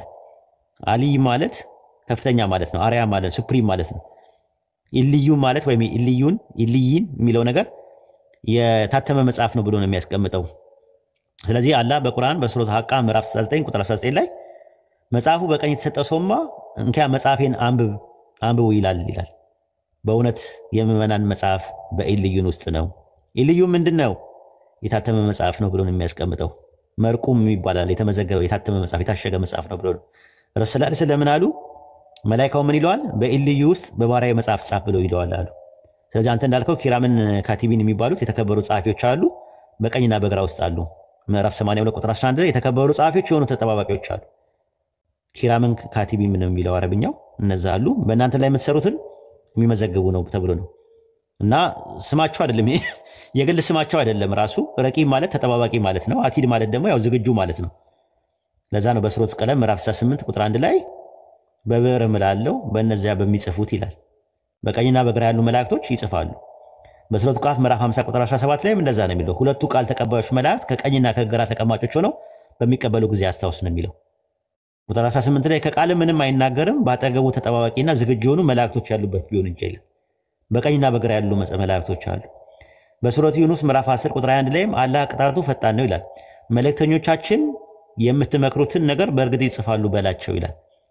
መልእክተኞቻችን የምትመክሩትን ነገር በእርግጥ ይጽፋሉ እያለ ይናገራል ማለት ነው። ምንድነው የሚጽፉት ሲባል የሚጽፉት በቀኝና በግራ ያለውን የሚሰራው ስራ ማለት ነው። ለዛ ነው ቲክቶክ ላይ ስንቀመጥ ጥንቃቄ እናድርግ። የምንጽፈው ነገር ሰዎች አያዩንም ብለን ብናስብም አላህ ያየናል። የምንጽፈው የምንሳደበው ሁላ ይጻፋል ራሱ። የሰው ሐቅ ነው ደግሞ የሰው ሐቅ ነው ደግሞ ከተነካ ደግሞ ያንን ሰው ደግሞ ላታገኙ ትችላላችሁ። በጣም ከባድ ነገር ነው። በሱረቱ ዙሩፍ ምዕራፍ 43 ቁጥር 80 ላይም እንደዛ ነው የሚናገረው። ወይም እኛ ሚስጥራቸውን ውይይታቸውን የምንሰማ መሆኑን ያስባሉን መልእክተኞቻችን እነርሱ ዘንድ ይጽፋሉ አለ። መላእክቶች ምን ያደርጋሉ? ይጽፋሉ። ስለዚህ በቀኝና በግራ ያለው ነገር ይጽፋሉ ብለን ካሰብን ምንድነው ማድረግ ያለብን? በጣም ጥንቃቄ ማድረግ አለብን። ምንድነው ያንን ጥንቃቄ ማድረግ ያለብን? እዚህ ላይ ቲክቶክ ላይ ሶሻል ሚዲያ ላይ የምንሳደበውን ሰው ነገ ጠዋት ላናገኘው እንችላለን። ተመለስ ይቅርታ እንኳን ለመጠየቅ እድሉ የለንም። ዞልመነው ዞር ነው የምንለው። ግን ይሄ መጽሐፍ በንስሐ እንኳን በተውበት እንኳን አይመለስም። ኦልሬዲ ተጽፎ የቂያማ ቀን አንብቡ ትባላላችሁ። ምንድነው የምናደርገው? ምንድነው ያለን እድል ፋንታ? አስቡበት ማለት ነው። እንዳላ ብያፉ በልዬ እላለሁ እንዳትሉት የት ታገኙታላችሁ? የት ታውቁታላችሁ? በጣም ከባድ ነው የሚሆነው ማለት ነው ያለው ነገር ማለት ነውና ያንን ነው እንትን የምንለው። አንተን ሳገኘ እኔ ምንድነው ሰላምታ ማደርግልህ? ስታገኘኝ የሙስሊም ሰላምታ ምንድነው? እስቲ ባባ ንገረኝ። አሰላሙ አለይኩም ወራህመቱላሂ ወበረካቱ። ምንድነው አሰላም አለይካ ያላልከኝ? ሰይሊ ስታገኝ ደግሞ አሰላም አለይኪ ለምን አትልም? ለምንድነው አሰላም አለይኩም የምትለው አንተ እኔን ስታገኘኝ? አሰላም አለይኩም ደግሞ እኮ ሰላም በእናንተ ላይ ይሁን ማለት ነው ትርጉሙ። ለምንድን ነው?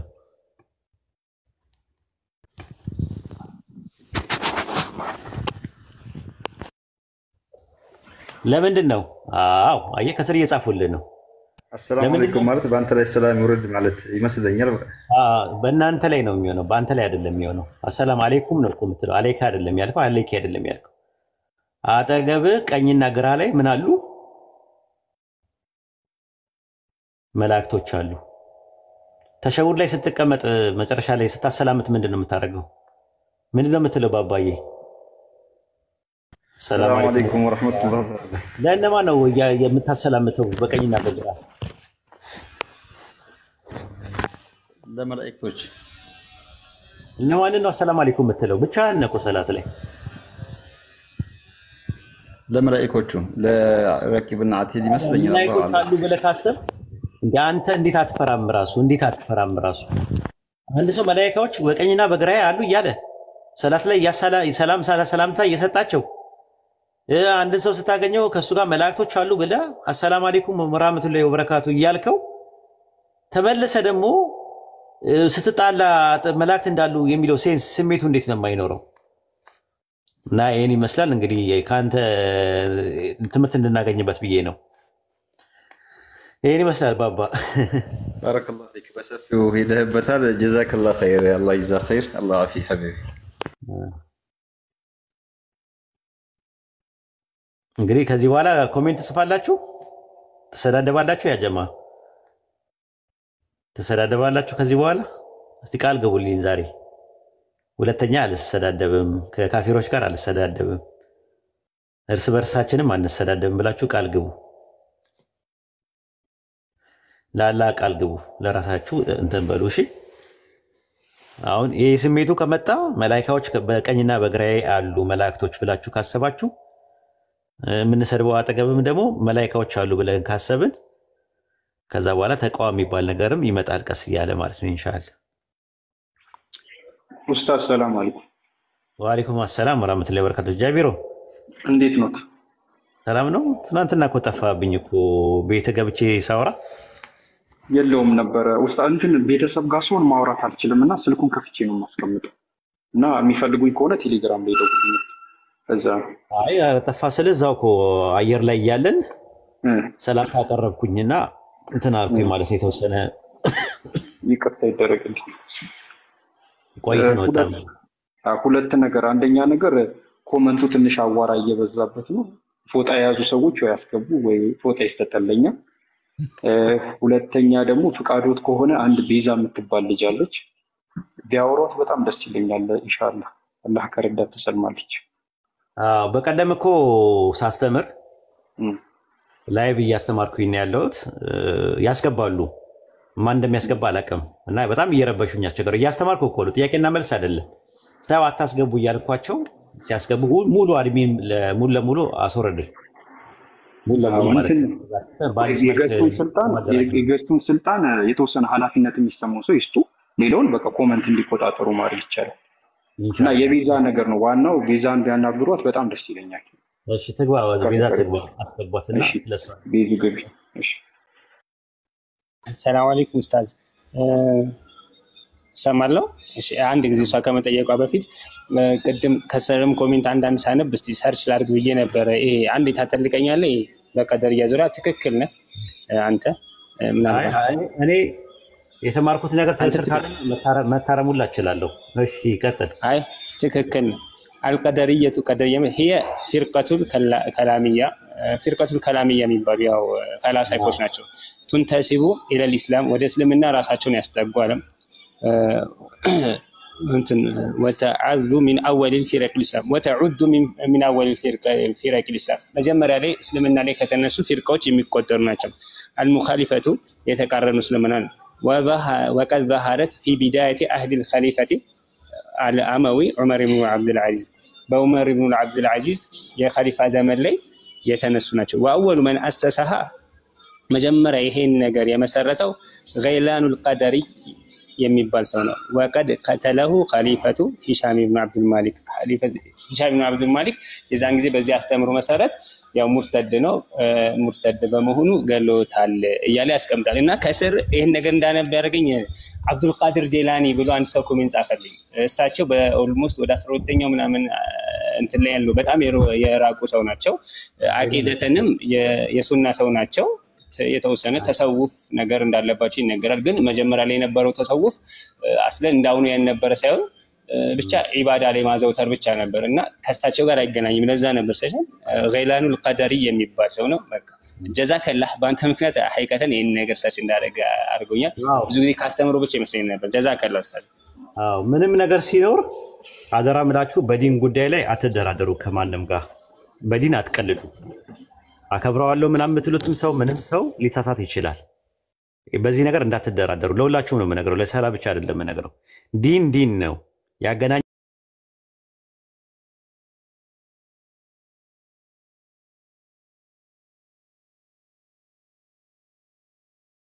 ነገር ካላችሁ ተሳስታችኋል፣ ውሸት ነው። እናንተ ለአላህ አይደለም የምትሰሩት። ሊበልጥባችሁ የሚገባው የእሱ ክብርና የእሱ ውዴታ ሳይሆን የአላህ ውዴታ ነው ሊቀድማችሁ የሚገባው። ስለዚህ ዲን ላይ ምንም አይነት ነገር መጤ የሆነ ነገር ካስተማረ ስህተት ካለበት ሰውየውን ንገሩት። ይህን አደባባይ ላይ ከሆነ የተሳሳተው አደባባይ ላይ እርማት ስጡ፣ ሀሳቡን አትፍሩ። ይሄ ሸሪያችን ላይ የተቀመጠ ነገር ነው። አደባባይ ላይ ለሰራው ስህተት መጀመሪያ ማድረግ ያለባችሁ ይሄ ነገር ተሳስታል፣ አደባባይ ላይ ስራ። አንዱ አሁን ምንድነው የሆነ ነገር አድርጎ አስተካከል አልኩት፣ ማስተካከል አልፈለገም። ግን ከዚህ በኋላ ግን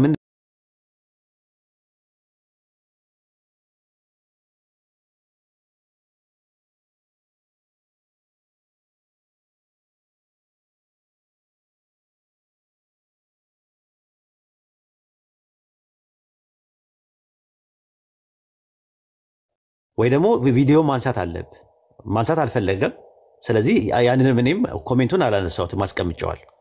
ከዚህ በኋላም እንደገና ደግሞ አሁንም ቢሳሳት ባየው አደባባይ ላይ ላደረገው ነገር አደባባይ ላይ መልስ እሰጣለሁ። ምኑ ላይ ፐርሰናሊ አታክ ሳላደርገው ክብሩን ሳልነካ እሱን እንትን ሳልል ይሄ ነገር ተሳስተሃል፣ ስህተት ነው ብለህ መልስ መስጠት ያስፈልጋል። ለዛ ነገር ማለት ነው። ውዴታ ሌላ ጉዳይ ነው። እኔ ሳላን ልወደው እችላለሁ፣ ያሲንን ልወደው እችላለሁ፣ ጃቢርን ልወደው እችላለሁ። ዲን ላይ ግን ጉዳይ ላይ ግን አልደራደርበትም። መደራደር የለብንም። እንደዛ ነው ማድረግ ያለብን ማለት ነው። ከዲናችን ምን የሚበልጠው ነገር ዲን እያበላሸ ዲናችንን እያበሻቀጠ አንድ ሰው አይ በቃ የተከበረ ነው ሰውን ላይ ፈራዋል ምናምን ነገር ተብሎ የሚባል ነገር የለም። ስህተት ካለ መነጋገር ነው፣ መታረም አለ። አልታረምም ካለ ደግሞ ነፍስያው ነው ችግር ያለበት ሰው ነው፣ ወይም ደግሞ ክብርያ ነው፣ ትቢትም ነው። ትትና ያስፈልጋል። እና ጀዛከላ ኸይረን ጀዛ ኢንሻአላህ። እሺ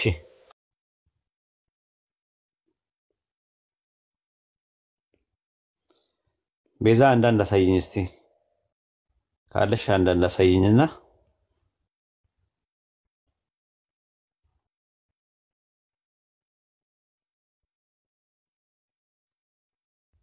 ጃቢር አለ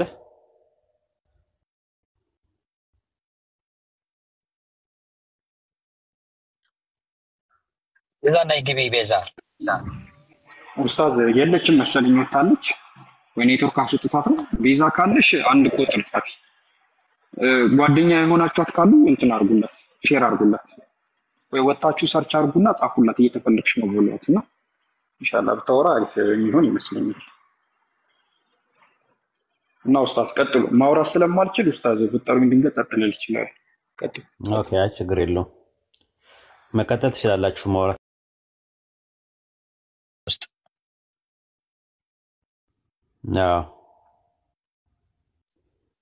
ሳላ የምትፈልገው ከሆነ ስክሪንሾት አድርጌ ልክልሃለሁ ወንድሜ። እሺ ጀዛከላህ። እሺ ላክልኝ።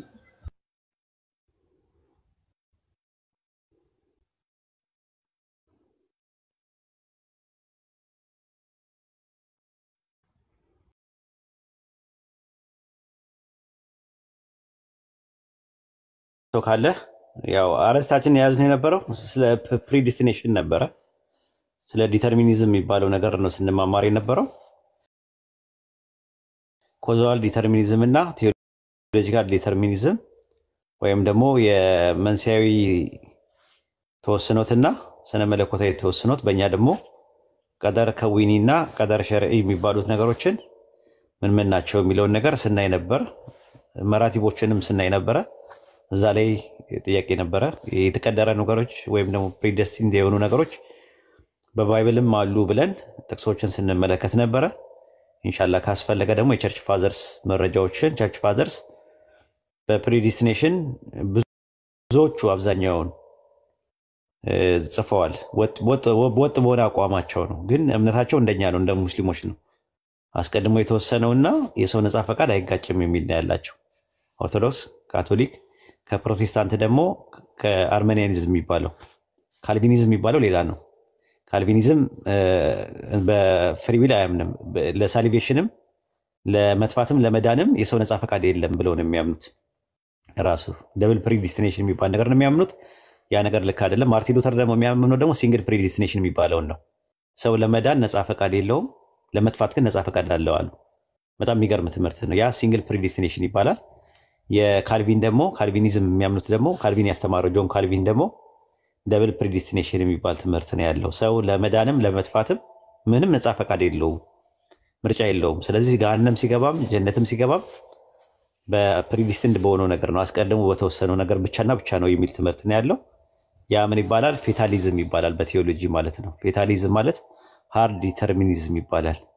የሸካራ ተወስኖት የሚባል ትምህርት ውስጥ ነው የሚመደበው። የኦርቶዶክስ የካቶሊክና የአርሜኒያኒዝም ትምህርት ደግሞ ሶፍት ዲተርሚኒዝም ይባላል።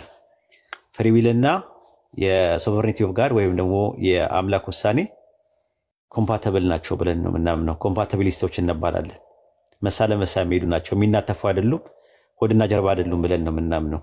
ይህን ይመስላል።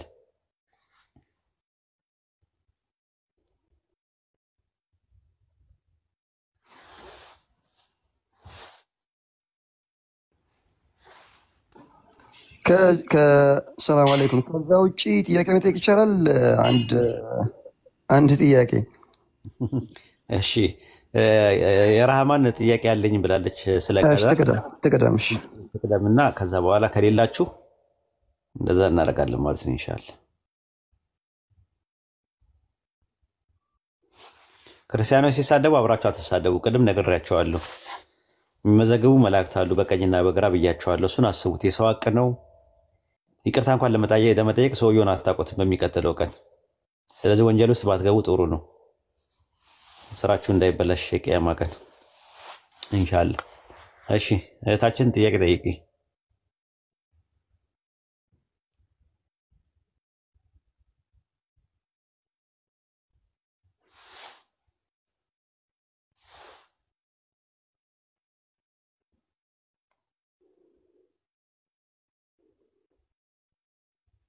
አለሽ የራህማ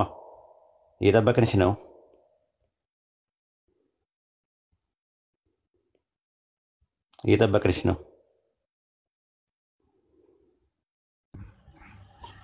የራህማ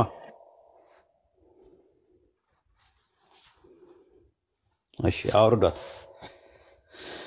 እሺ አዲስ ዓለም አሰላሙ አለይኩም ወራህመቱላሂ ወበረካቱ። ወአለይኩም አሰላም ወራህመቱላሂ ወበረካቱ። እንዴት ነው ኡስታዝ? ሰላም አለይኩም። አልহামዱሊላህ አለሁኝ። እንዴት ነህ? እሺ ጠይቂ። ቆንጆ ትምህርት ነበር እየተማርኩኝ ነበረ ከቅድም ጀምሮ ነበርኩና ጥያቄ መሀል ነው እንደውም በጣም አብራራሁና የገባ ይመስሉኝ ነበር ሳምሃው። ግን ስለ ቀደርም ከዚህ በፊትም ሃይላይት ተነካክቶ ትንሽ ነገር ነው እውቀት ያለኝ፣ ብዙ እውቀት የለኝም። ግን እንደ ጥያቄ ያህል ሰው ፈጣሪ የጻፈው ነገር ሁሉም ላይ ማለት ነው ኢቭን መጥፎንም እሱ ላይክ አለበት። የኛስ ገደብ ምን ያህል ነው? ላይክ በአወር ፍሪ ዊል ያንን እሱ የቀደረውን የመቀየር እሱ የቀደረው ምንድን ነው? just say on your path መጥፎ ነገር ሊመጣ ይችላል። የሆነ ነገሮች ኦልሬዲ አንተ ዴስቲኒ ላይ ሊኖር ይችላል ማለት ነው። ያንን አንተ መቀየር ትችላለህ። ጥያቄ እንደዛ እሱ የቀደረው ምንድን ነው የሚለው ነው ዋናው ትልቁ ነጥብ ያለው። በእስላም አክሳሙል ቀደር የሚባል ነገር አለ። የቀደር ክፍሎች የሚባሉት ሁለት ናቸው። በሁለት አበይት ክፍሎች ይከፈላሉ። አንደኛው ቀደር ከዊኒ የሚባል ነገር አለ። አንደኛው ደግሞ ቀደር ሸርዒ የሚባል አለ። አምላካችን አላህ በፍጥረት ውስጥ ያለው ነገር ሁሉ እንዲሆን የቀደረው ነገር ቀደር ከዊኒ ይባላል። ስለሚሆን የቀደረው ነገር ደግሞ ቀደር ሸርዒ ይባላል። ምንድናቸው ሲባል ከዊኒ ማለት ከወነ ማለት ነው፣ ራሱ ሁነት ማለት ነው። አምላካችን አላህ በቃሉ ሁን የሚለው ነገር ይሆናል። ለምሳሌ በሱረቱ ነህል ምዕራፍ 16 ቁጥር 40 ላይ ለማንኛውም ነገር መሆንን ባሻ ጊዜ ቃላችን ለርሱ ሁን ማለት ብቻ ነው ወዲያውኑ ይሆናል። ስለዚህ በሱረቱ ልቀሶስ ምዕራፍ 28 ቁጥር 68 ላይ ጌታ የሚሻውን ይፈጥራል ይመርጣል፣ ለነሱ ምርጫ የላቸውም ማለት። ቀደር ከዊኒ በሚባለው ላይ ያንቺ ምርጫ ሰው የለበት። የተኛ ሰው እስኪነሳ ድረስ እብድ ያበደ ሰው ከአቅምሽ በላይ የሆኑ ነገሮች በአጠቃላይ አላህ አይጠይቅም ማለት ነው። ምን ምርጫ ያንቺ ምርጫ የለም። ወንድ ሴት የሚባሉ ነገሮች አጭር ረጅም ምናምን በሚባሉ ነገሮች ላይ ያንቺ እንትን የለበትም። ይሄ ያላ ውሳኔን መቀበል አለብን። ወንድ ሴት የሚባሉ ነገር ማለት ነው። አጭር ረጅም፣ መወለድ መሞት አያስቀጣም አያሸልምም።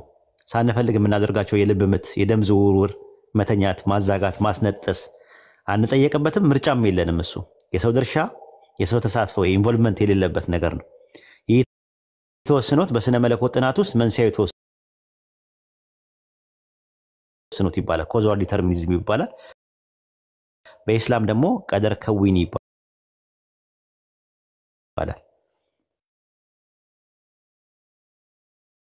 ስለዚህ ድርሻ የለበትም። ይሄ ምን ዲሲሽን ነው?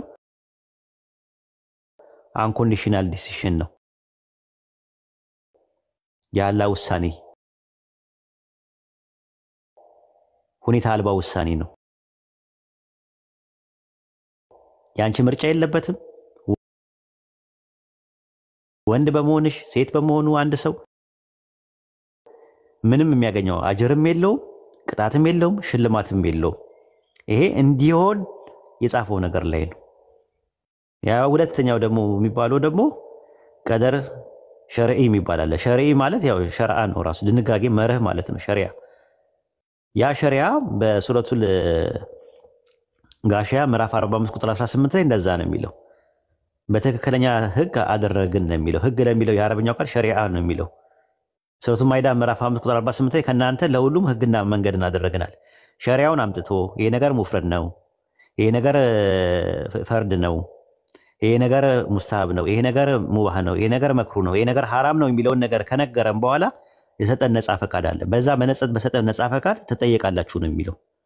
ነፃ ፈቃድ ሰጥቶናል ራሱ ማለት ነው። ሱረቱ አንቢያ ምዕራፍ 21 ቁጥር 23 ላይ ከሚሰራው ነገር ሁሉ አይጠየቅም፣ ነገር ግን ፍጡራኖቹ ይጠየቃሉዋል። ያ ምን ይባላል?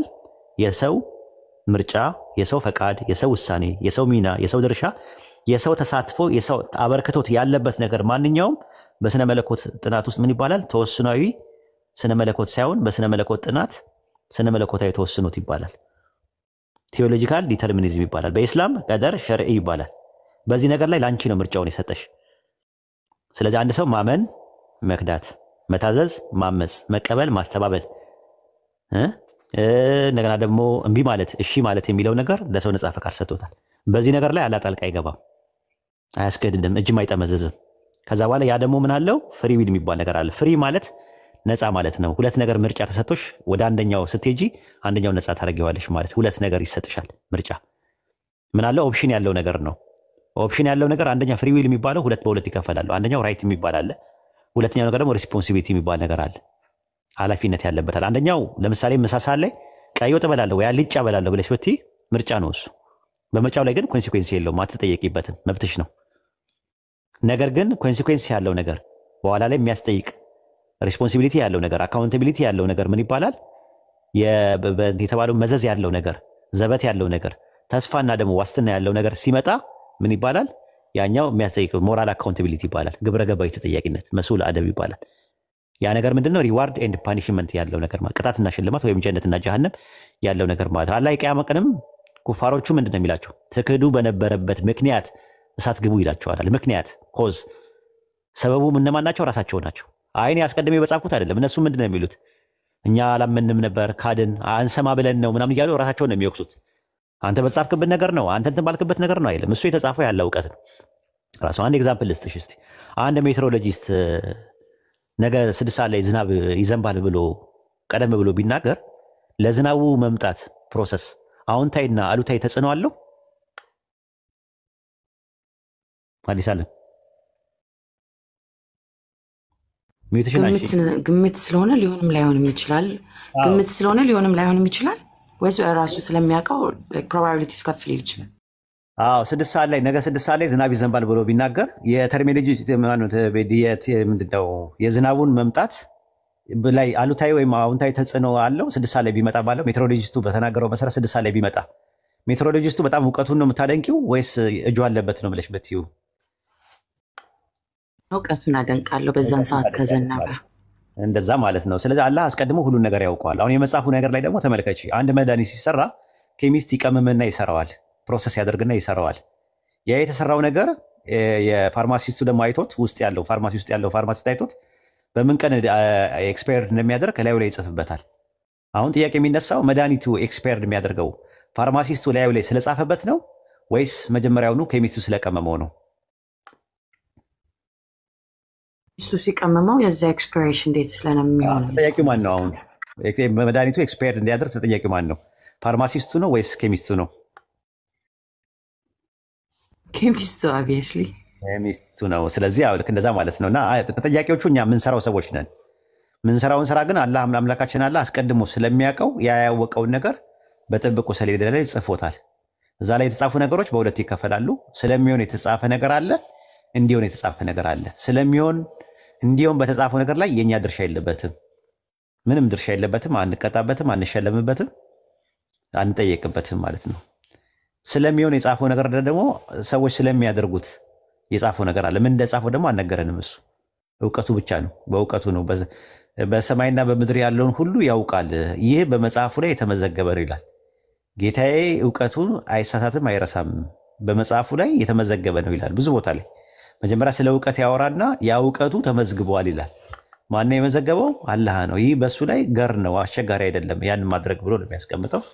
ከዛ አንጻር ነው ይሄን ይመስላል።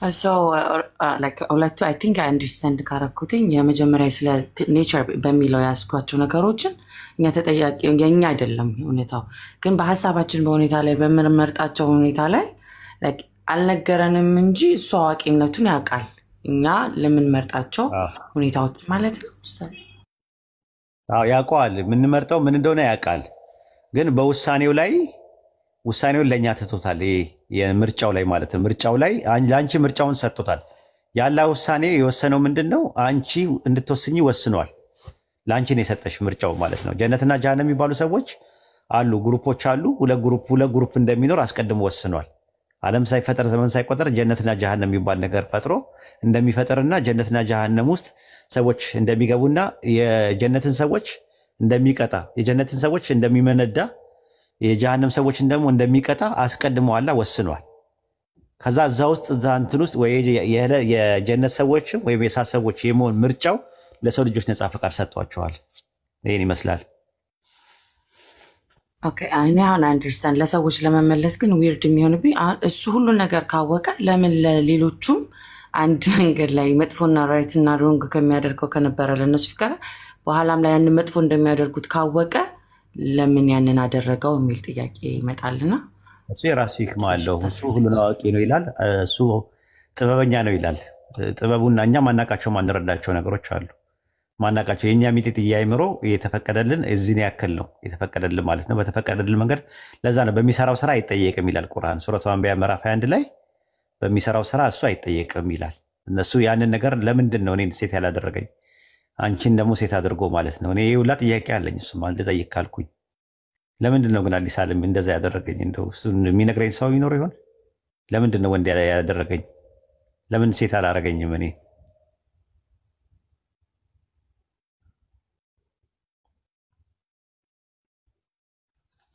ለምንድን ነው ያደረገው እንደዛ ለምን ሲስተሙን ዘረጋው ራሱ ሰው የሚባል ወደ ፍጥረት ወደዚህ ይመጣ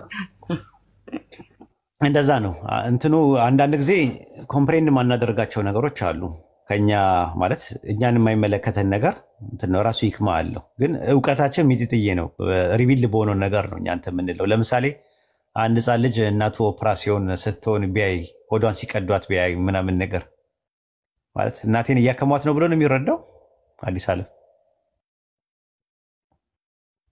አይ አይደለም በዛ ባለው አይምሮ ሌቭል ልክ እንደዛ ብሎ ያስብ እንደዛ ነው የኛ አይምሮአችን ሚጥጥዬ ነው አንድ ሰው እናቱ ማህፀን ውስጥ እያለ አይን የሚባል ነገር እኮ እንትን ሌንስ የምታለው የምታፈራ የሆነ ላይት የሚባል ነገር አለ እሱን ፐርሲቭ አድርገን ለማየት ነው እንደገና ደግሞ የሆነ ጆሮ የሚባለው ይሄ ሀመሩ ውስጥ ያለው ነገር ይሄ መስሚያው እሱ ደግሞ የሆነ ሳውንድ የሚባል ነገር አለ ከዛ ጋር ኮምቢኔሽን ፈጥረን ለመስማት ነው እግር የሚባለው ነገር ደግሞ የሆነ አስፋልት የሚባል መንገድ አለ አስፋልት ላይ ስትሄድ ከሱ ጋር እንድትሄድበት ነው ቢባል አንደርስታንዲንግ ሌቭሉ ላይ ፈቅደለት ይችላል እዛ ማህፀን ውስጥ ሲሆን ማለት ነው አያውቅም የዓላማው ምን እንደሆነ አይገባው ልክኛም አሁን ያለን ዕውቀት ዱንያ ላይ ነው ያለነው ልክ እንደ ማህፀን እዩ እዛኛው ያለን እንትን ዕውቀት ጥቂት ነው የተሰጠን ነገር ማለት ነው አንደኛ እሱ ነው ሁለተኛ ነገር ደግሞ በምን አይነት ሁኔታ ይሄን ነገር ለምንድን ነው የፈጠረን ፍጥረት ራሱ ለምንድን ነው የመጣው ለምን ድንጋይ አድርጎ አልፈጠረኝም የሚል ሰው ሁላ እኮ ሊኖር ይችላል ለምን ድንጋይ አላደረገኝም ለምን እንደዚህ ያላደረገም ምናምን ነገር እኛም በእኛ ልክ እየለካ ነው ስለሆነ ነው ለምሳሌ አንድ ሰው ለዛ እኮ ነው ጥያቄ ራሱ የሚፈጠረው ምንድነው አንቺ ለአንቺ የተሰጠሽ ነገር ምንድነው አንድ ነገር ከመሆኑ በፊት እና ከሆነ በኋላ የሚል ነገር አንቺ ጋር አለ በታይም ውስጥ የተገደብሽ ነገር ነሽ ራሱ እና አንድ ሰው ሲያጠፋ ነው የምትቀጭው ከማጥፋቱ በፊት እንደሚያጠፋ ብታቂው ትቀጨዋለሽ ወይ ለምሳሌ ኤግዛምፕል ትቀጨዋለሽ ነው አይ ያስቀመጥኩት ነገር ከሌለ እንደሚያጠፋ አውቃለሁ ብለሽ ብትቀጨው ምንድነው የምትባየው ባንቺ ሂሳብ ማለት ነው አንፌር ነው አንፌር ነው ምን ለምን በታይም ውስጥ ነው ያለሽው ታይም ውስጥ ነሽ ያለሽው አየሽ አንቺ ጋር አሁናዊ አላፊና መጻኢ ጊዜ የሚባል ውስጥ ተከበሽ ነው ያለሽው በጊዜ ውስጥ ነው ያለሽው አላህ ግን በጊዜ ውስጥ ነው የተከበበው ወይስ ጊዜን ያካበበ ነው ሁሉ ነገር ባለቤት ስለሆነ ስለሚያውቅ ማለት ነው በቃና በእውቀቱ ላይ ነው ያለውና ያ እውቀቱና የኛ እውቀት ደግሞ አይመጣጠንም እና ለምን አወቀ ያንን ነገር ከሆነ ሌላ ጉዳይ ነው ራሱ እሱ ሁሉን አዋቂ ነው ፈጣሪ ነው ሁሉን አዋቂ እንደሆነ ነው ሁሉን አዋቂ ነው በዛ ላይ ደግሞ ፈተኛ ነው ፈራጅም ነው ይቀጣልም ይሸልማልም ሪዋርድ ኤንድ ፓኒሽመንት አለው። በቃ ይሄ ባህሪው ነው የሱ። ለምን እንደዚህ ሆነ ብለን ለምን እንደዚህ ሆነ ፈጣሪ እንዴት እንደዛ ይሆናል እንዴት ፈጣሪ ለምን አፍቃሪ ይሆናል ተብሎ አይባልም። ለምንድነው ፈጣሪ እጅግ አዛኝ የሚሆነው ነገር አለ እና ሌሎችም ትምህርቶች አሉ። ስለ ጀሃነም ራሱ ያለው ትምህርት ሰፋ ያለ ነገር አለው። ጀሃነም የሚባለው ነገር መጨረሻ ለዝንተ ዓለም መቆራረጥ ቢኖርም ግን እስከ ዝንተ ዓለም ድረስ እየተቀጡ ይኖራሉ ወይ እነዛ ሰዎች ወይስ ቅጣታቸው ያልቃል ወይስ አያልቅም የሚል የራሱ የሆነ ደግሞ ሰፊ የሆነ ነገር አለው። የሚሄዱበት ነገር አለ። እንደ ስራቸው መጠን ነው የሚቀጡት ወይስ እንትን ነው? እንደገና ደግሞ ኮምፕሊት ዲስትራክሽን አለስ ወይስ የለም? አኒሌሽን የሚባለው ማለት ነው ምንምነት። እንደዚህ ነገሮች ሰፋ ያለ ነገር ትምህርቶች አሉ። ከፈለግሽ ሌላ ጊዜ ይሄ ነገር የሚያሳስበው ለምንድን ነው የጀሃነም ቅጣቱ ነው የሚያሳስበው እና ቅጣቱ ደግሞ እሱም ያለ እሱ ቀጪ ነው፣ ፍርዱ የሱ ነው። ከምን አንጻር እንደሚቀጣም እሱ ነው የምናውቀው። ስለዚህ እኛ በቁርአንና ሐዲስ ላይ በመጣበት መሰረት እንቀበላለን። ከዛ ውጭ ያሉ ነገሮችን ግን ጥንቃቄ እናደርጋለን ማለት ነው። ይሄን ይመስላል። ቁርአንና ሐዲስ ከሎጂክ ጋር አይቃረንም። ከሎጂክ ጋር ይስማማል። ግን ከሎጂክ ያለፉ ነገሮች ደግሞ አሉ። 3 ነገሮች ናቸው አይደል ያሉት? ከሎጂክ ጋር መስማማት፣ ከሎጂክ ጋር መቃረን፣ ከሎጂክ ያለፉ ነገሮች። ስለዚህ ከሎጂክ ያለፉ ነገሮች አሉ ኮምፕሬንድ ማናደርጋቸው፣ እነሱን ደግሞ ነቀል ይባላሉ ማለት ነው። ዲቫይን ሬቨሌሽን ሲሆን ማለት ነው። እሱን ነው የምንቀበለው። የተወሰኑ ነገሮች ሌላ ጊዜ ሰፋ አድርገህ እንደምንሄድበት አምሾር ብዙ ጥያቄዎችን የማላውቃቸውን ነገሮች ስላነሳልኝ ብዙ ጊዜ በፊት እንትን ላይ ፈጣሪ ያንን የሆነው ስለማያውቅ ነው። እኛ ምድር ላይ ኤክስፒሪየንስ እያደረግን ነው። በኋላ ያለውን ይሄ መሀል ላይ ያለውን አያውቅም የሚባል ፍልስፍና እይታዎች ነበሩና እሱን እንዴት ታየዋለህ? ጨርሻለሁ። እኔ አመሰግናለሁ። እንትን አለ ናቹራል ኖሌጅ፣ አክቹዋል ኖሌጅ እና ሚድል ኖሌጅ የሚባለው አሉ እና በጣም ሰፊ ናቸው።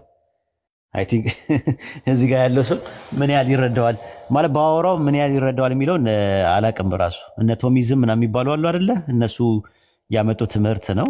እነ ቶሚዝም ቶማስ አኳይነስ ምናምን የሚያመጡት እና ሌሎቹም የሚያመጡት ትምህርት ነው። ሰፋ ያለ ነገር ነው። ፕሪዲስቲኔሽን እነሱን ላይ ይቀበላሉ። ፕሪዲስቲኔሽን አስቀድሞ መወሰን የሚባለውንም ራሱ ይቀበላሉ እና አስቀድሞ መወሰን የሚባለው ነገር ሲቀበሉ ከዛ ጋር በተያያዘ መልኩ ኖሌጁ የትኛው ጋር ነው የሚወስነው? ናቹራል ኖሌጅ የሚባል አለ፣ አክቹዋል ኖሌጅ ብለው የሚያሉት አሉ። ካውንተር ፋክቹዋል ኖሌጅ የሚባል ነገር አለ። አንድ ነገር የማየውን ነገር ቢሆን ምን እንደሚሆን ያውቃል ብለው የሚሉት ነገር አለ። ልክ በእስላምም አለ እሱ ትምህርት በነገራችን ላይ እና በጣም ሰፊ ነው። ትንሽ እንትን ካላለ መሄድ ይችላል ፈቃደኞች ከሆኑ ማለት ነው። ሰው ፈቃደኛ ከሆነ ትንሽ እንትን ስለሚል ሳወራው ምናልባት ላይገባችሁም ይችላል፣ ሊገባችሁም ይችላል። ምናልባትም አዲስ ዓለምም ደግሞ ሊገባትም ላይገባትም ይችላል። እኔ ይገባታል ብዬ ነው ማምነው። ግን ካልገባት ደግሞ በጣም ነው ጦሷን ይውሰድ ብዬ ነው እንትን ብለው ሂደበት ካላችሁኝ ሄዳለሁ። አይ ሊወሳሰብ ይችላል ካላችሁኝ ደግሞ እተዋለሁ ማለት ነው። ስለ እንትን ማለት ነው ቶማስ አኳይነስ እና አንደኛው ደግሞ እንትና ማለት ነው ይሄ ሞናላዊትነትን ያራምድ የነበረው ሞሊና የሚባለው ስለነሱ 1535 እነሱ ናቸው ይሄንን ነገር ያመጡት። ሊድበትና ከገባችሁ ገባችሁ ነው፣ ካልገባችሁ ትተውታላችሁ ማለት ነው። እንግዲህ ሊድበት እያሉኝ ነው። ሊድበት አዲስ ዓለም ትፈቅድልኛለሽ?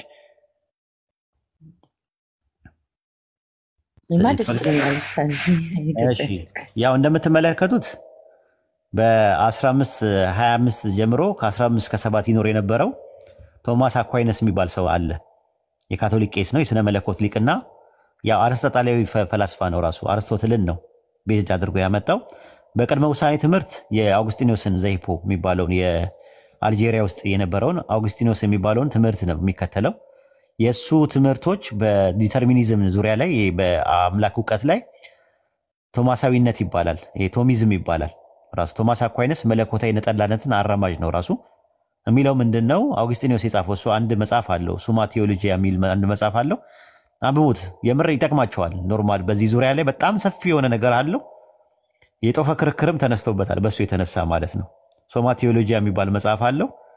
ፓርት 1 ፓርት 2 ምናምን ነገር አለው። አንብቡት። እኔ በፒዲኤፍ አስቀምጥላችኋለሁ ቴሌግራም ላይ ከፈለጋችሁት ማለት ነው።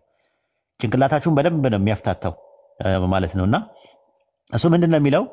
አውግስቲኖስ የተናገረው ምን ይላል? በጥቅሉ የሚታየው ነገሩ የተገነዘበው ከተመልካች የተሰወረ አይደለም ብሏል። አካላዋ ነገር አምላክ በእምነቱ ከታየ እርሱ ሙሉ ለሙሉ ይታያል።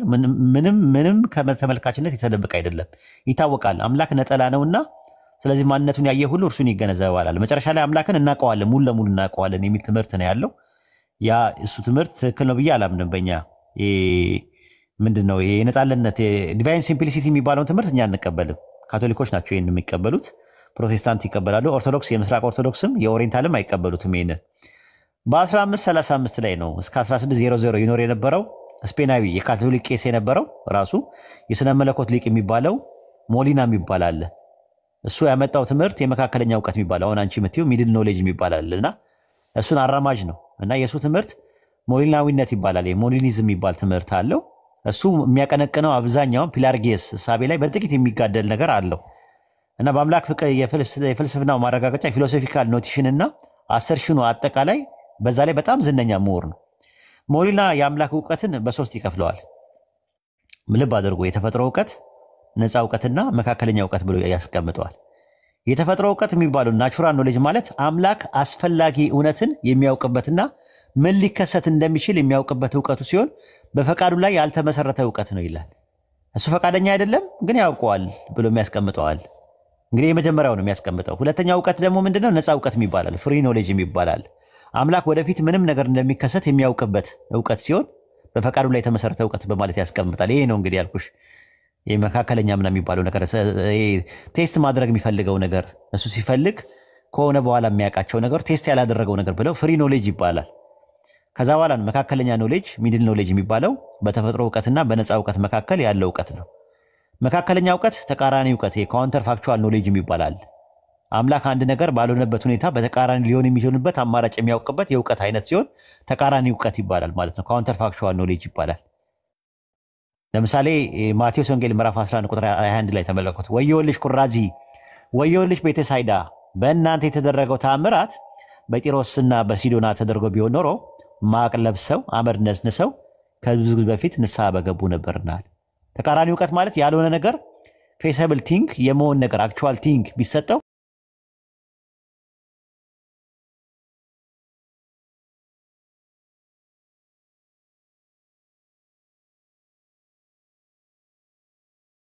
ይሄ ምንድነው? ካውንተር ፋክቹዋል ኖሌጅ የሚባል ነገር አለ። በጣም ሰፊ የሆነ ትምህርት ነው። ምናልባት ወደፊት በሰፊ ሄድበታለሁ። የኸድር ያ ወጣቱ ልጅ በውስጡ ያለው ንያ አላህ ስለሚያውቅ ከወላጆቹን ሄዶ ከማክፈሩ በፊት አስቀድሞ እንዲገደል ያደረገው ኸድር ምክንያቱ ካውንተር ፋክቹዋል ኖሌጅ የሚባል ነገር ነው። በጣም ሰፊ ነገር ነው ያነሳችው። ይሄ ሚድል ኖሌጅ የሚባለው ነገር ቀላል አይደለም። ትንሽ ሴንስ አድርጎሻል አዲስ አለም? ትንሽ እኔ ብዙ አይደለም የምፈልገው ነካ አድርገዋል። ኢንሻአላህ ወደፊት ሰፋ አድርገህ ስለምትሄድበት በደንብ እናብላለዋለን። ግን ቴንክ ዩ ሶ ማች ጊዜህንም አልወሰድብህ። አመሰግናለሁ።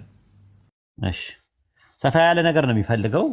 አይ ዶንት ኖ ምን ያህል ሰው ይረዳዋል የሚለው ነገር አላውቅም። አንዳንድ ጊዜ ቦታውም ሊሆን ይችላል። እንግዲህ ኢንሻአላህ እሺ ጨርሻለሁ። ቢላሎ መቀጠል ትችላለህ። ጨርሰናል። አይ አንዳንድ ጊዜ እዚህ ሙቃረና እንትን ላይ ካፊሮች ብድግ ብለው ኢስላም ልክ የጣዖት አምልኮ ነው አይነት ነገር ይናገራሉና በትንቢተ ሆሴዕ ምዕራፍ 11 ከቁጥር 1 እስከ 3 ያለው ስለ ኢየሱስ ክርስቶስ የተነገረ ትንቢት ነው ይላሉ። ያ ከሆነ ልክ በማቴዎስ ወንጌል ምዕራፍ 2 ከ14 እስከ 15 ማቴዎስም እንደጠቀሰው ማለት ነው። እዛ ሆሴዕ ላይ የሚያሳየው ለኢየሱስ ከሆነ ዳይሬክትሊ የሚወስዱት በትንቢተ ሆሴዕ ምዕራፍ 11 ላይ ከ1 እስከ 3 ባለው ላይ ምንድነው ለጣዖት እንደሚሰዋ ያሳያል። ስለዚህ ጣዖት አምላኪ ነበር ማለት ነው እንደ ባይብሉ አስተምሮ ኢየሱስ ክርስቶስ። በዛ ሞገት አንችልም።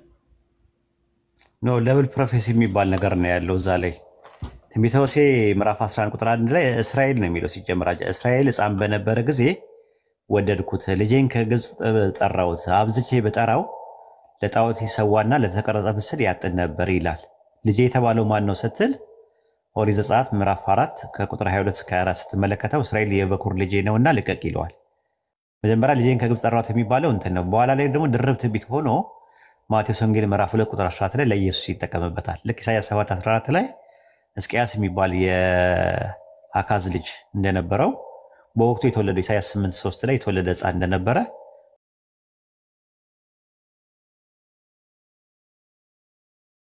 ላይ ማን ቁጥር 24 ላይ 23 እና 24 ላይ በነቢይ አማኑኤል የተባለው ሕፃን ተብሏል። ግን አማኑኤል የሚባል ሕፃን በወቅቱ ተወልዶ ነበር። ልክ ኢሳያስ 29:11 አካባቢ ላይ ይመስለኛል አንብብ ብለው በሰጡት ጊዜ ማንበብ አልችልም ይላል። የሚያወራው ስለማን ነው? ስለ እስራኤል ሕዝብ ነው መጀመሪያ። በድርብነት ግን ረሱል ሰለላሁ ዐለይሂ ወሰለምን የሚያመለክት ነው። ሱረቱ አለቃ ምዕራፍ 96 ቁጥር 1 ላይ የሚናገረው አንብብ በጌታ ስም የሚለውና ሐዲስ ላይም ማንበብ አልችልም ብለው ረሱል ሰለላሁ ዐለይሂ ወሰለም መልስ የሚሰጡበታል። ስለዚህ ከዛ አንፃር ለረሱል ሰለላሁ ዐለይሂ ወሰለም ይሰራል ማለት ደብል ፕሮፌሲ ይባላሉ በባይብል ሄርሜኔቲክስ ላይ ድርብ ትንቢቶች፣ ድርብ አነጋገሮች ይባላሉ። ከዛ አንፃር ነው የምናየው ይሄንን። ስለዚህ ልጄ ወይ ብሎ ሲጠራ የነበረው በደብል ፕሮፌሲውም ያው ለኢየሱስ ክርስቶስ ብሎ ወጥቷል ለማቴዎስ። ስለዚህ አሁን እነሱ ወደ ግብፅ ስለሄደ ነው እንደዛ የተባለው። አሁን አንተ ማንሳት ያለበት ፖይንት ምንድን ነው? እዛ ጋር ልጄ የተባለው ማን ነው ብለህ የእስራኤል ሕዝብ ይላሉ አይደል?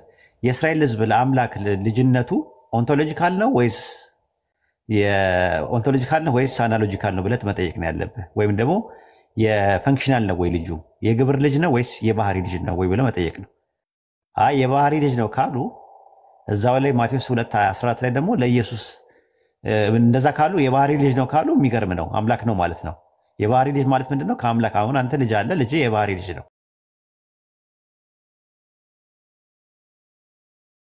ስትላቸው የግብር ጉዳይ ነው እንጂ የባህሪ ጉዳይ አይደለም ካሉ ማቴዎስ ወንጌል ምዕራፍ 2 ቁጥር 14 ላይ ያንን ጥቅስ ለኢየሱስ ሲጠቀምበት የእስራኤል ሕዝብ ልጅ በተባለበት ሂሳብ ነው ኢየሱስ መሲህ ልጅ የተባለው። ስለዚህ ፈንክሽናል ነው ማለት ነው፣ ኦንቶሎጂካል አይደለም ማለት ነው። ሎጂኩ እሱ ነው። ይሄን ተጠቀማለህ። ቀጥል።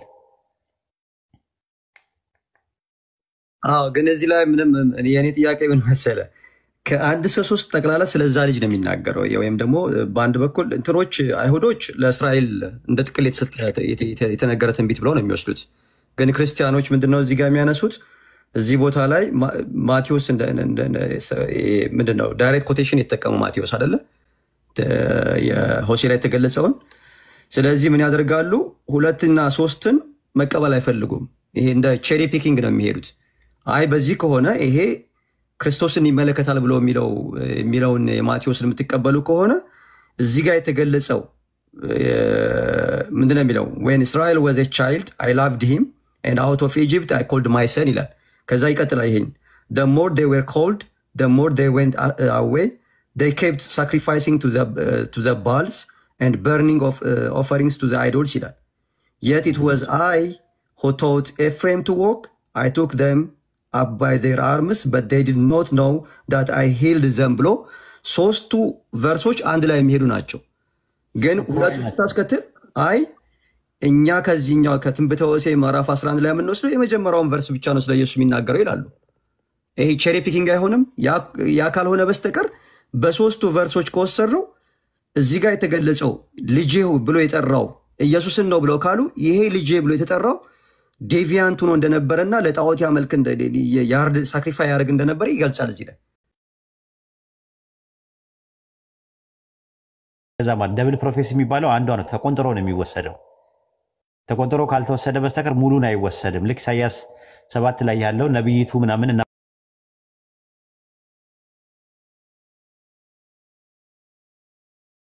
ያለው ኢሳያስ 8 ላይ ያለው ሕፃን በወቅቱ የተወለደው ሕፃን ነው። ስለሱ ነው የሚያወራው። ነገር ግን ድንግል የሚለው የዕብራይስጡ ቃል አልማ ነው የሚለው። አልማ ደግሞ ወጣት ሴት መሆን ይችላል፣ ልጃገረድ መሆን ይችላል፣ ድንግልም መሆን ይችላል። ስለዚህ በድርብ ትንቢትነት ማቴዎስ ወንጌል ምዕራፍ 1 ቁጥር 23 ላይ ለድንግል ማርያምና ለኢየሱስ ይጠቀምበታል ጸሐፊው። ደብል ፕሮፌሲ የሚባል ነገር ነው ያለው።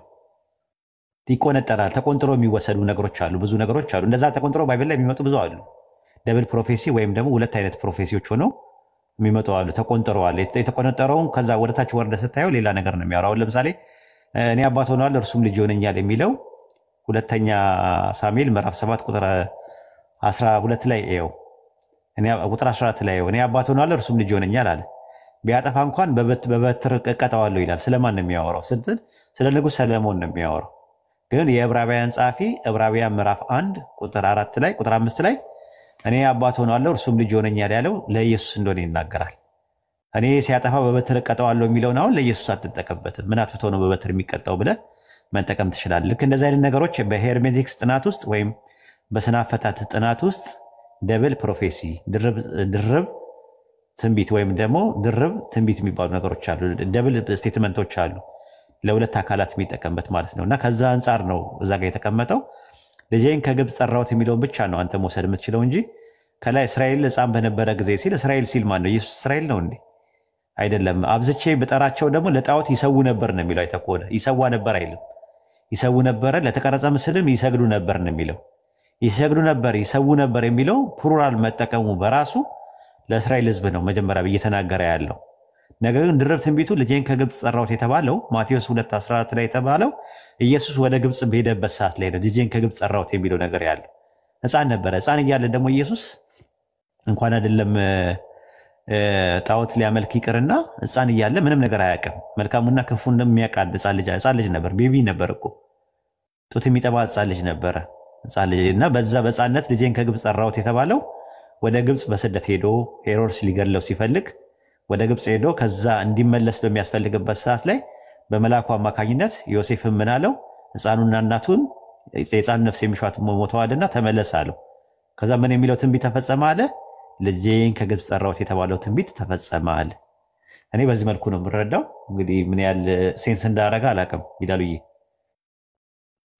ያስሄዳል እኮ ያስሄዳል። ግን እንትን እንደ ጥቅል ቼሪ ፒኪንግ ሳናደርግ ከወሰር ነው በሚለው ነው ለመጠየቅ የፈለግኩት። አይኖ ሹክራን። እንትን አለ ግን የሚገርም እንትኖች አርጊመንት ማቅረብ ትችላለህ። አሁን ለምሳሌ ረሱል ላይ የሚነሳው ለምሳሌ ድግም ተደርጎባቸው ነበረ የሚለው ነገር ኢየሱስን ራእይ ያሳየው ነበር። ለምሳሌ ሰይጣን የዓለም መንግስታት ሁሉ በራእይ ያሳይቶት ነበረ። ለምሳሌ ምክንያቱም ተራራ ላይ ወጥቶ ትልቅ ተራራ ላይ ወጥቶ የዓለም መንግስታት ሁሉ አሳየው ይላል። ሪሊ በስጋው አይን ከሆነ የሚያሳየው በጣም ችግር ነው የሚሆነው። ለምን ተራራ ላይ ኪሊማንጃሮ የሚባል ተራራ ላይ እንኳን ወጥተህ የዓለምን መንግስታት ሁሉ ማየት አትችልም። ለምን? ምድር ክብ ናት፣ ጠፍጣፋ መሆን አለበት እንደዛ ለመሆን። ስለዚህ ሲያሳየው የነበረው በምንድን ነው? በራእይ ነበር ሲያሳየው የነበረው። ወሰደው ይላል ደግሞ የሚገርም ወደ ተራራ ወሰደው ይላል፣ ወደ መቅደስ ጫፍ ወሰደው ይላል። እንዴት ሊወስደው ቻለ? ማለት አንድ የፈጣሪን ነብይ የፈጣሪን መልእክተኛ እንዴት ሰይጣን ይወስደዋል? ወደዛ ወስዶ ብቻ አይደለም አሳየው ይላል ራሱ። እና እንዴት ሊያሳየው ይችላል? በራእይ አይ በቃ ፈጣሪ ፈቅዶ ነው ያንን ነገር ያደረገበት፣ በቃ ለፈተና ነው ምናምን ይላሉ። ስለዚህ ረሱል ሰለላሁ ዐለይሂ ወሰለም ሲሄድ ሲደረገባቸው አላህ ዝም ያለበት የራሱ ሂክማ አለው። ሲሄድ ሲደረገባቸው ሰዎች እንዲሉ ማለት ነው። የሚገርመው ነገር ደግሞ አንድ የፈጣሪ ነብይ ከሞተ በኋላ የሚቀጥለው ዓለም ከሄደ በኋላ ከሚቀጥለው ዓለም ውስጥ አንድ ጠንቋይ ጠርተው አመጣቸው። ይህን ታውቃለህ ይላሉ። ስንቶቻችሁ ታውቃላችሁ ይሄንን? አንድ የፈጣሪ ነብይ አለ። ያንን ነብይ ሞቷል። ከሞተ በኋላ ሄደ ፈጣሪ ጋር ከሄደ በኋላ ከፈጣሪ ጋር አንድ ጠንቋይ አስጠንቁላ አሟርታ ጠራችውና አመጣችው። የሚያክሰው አለ? ይሄንን ማን ነው? ያ ነብይ ማን ነው ታውቁታላችሁ? በባይብል የትኛው ነው ከባድ? እስቲ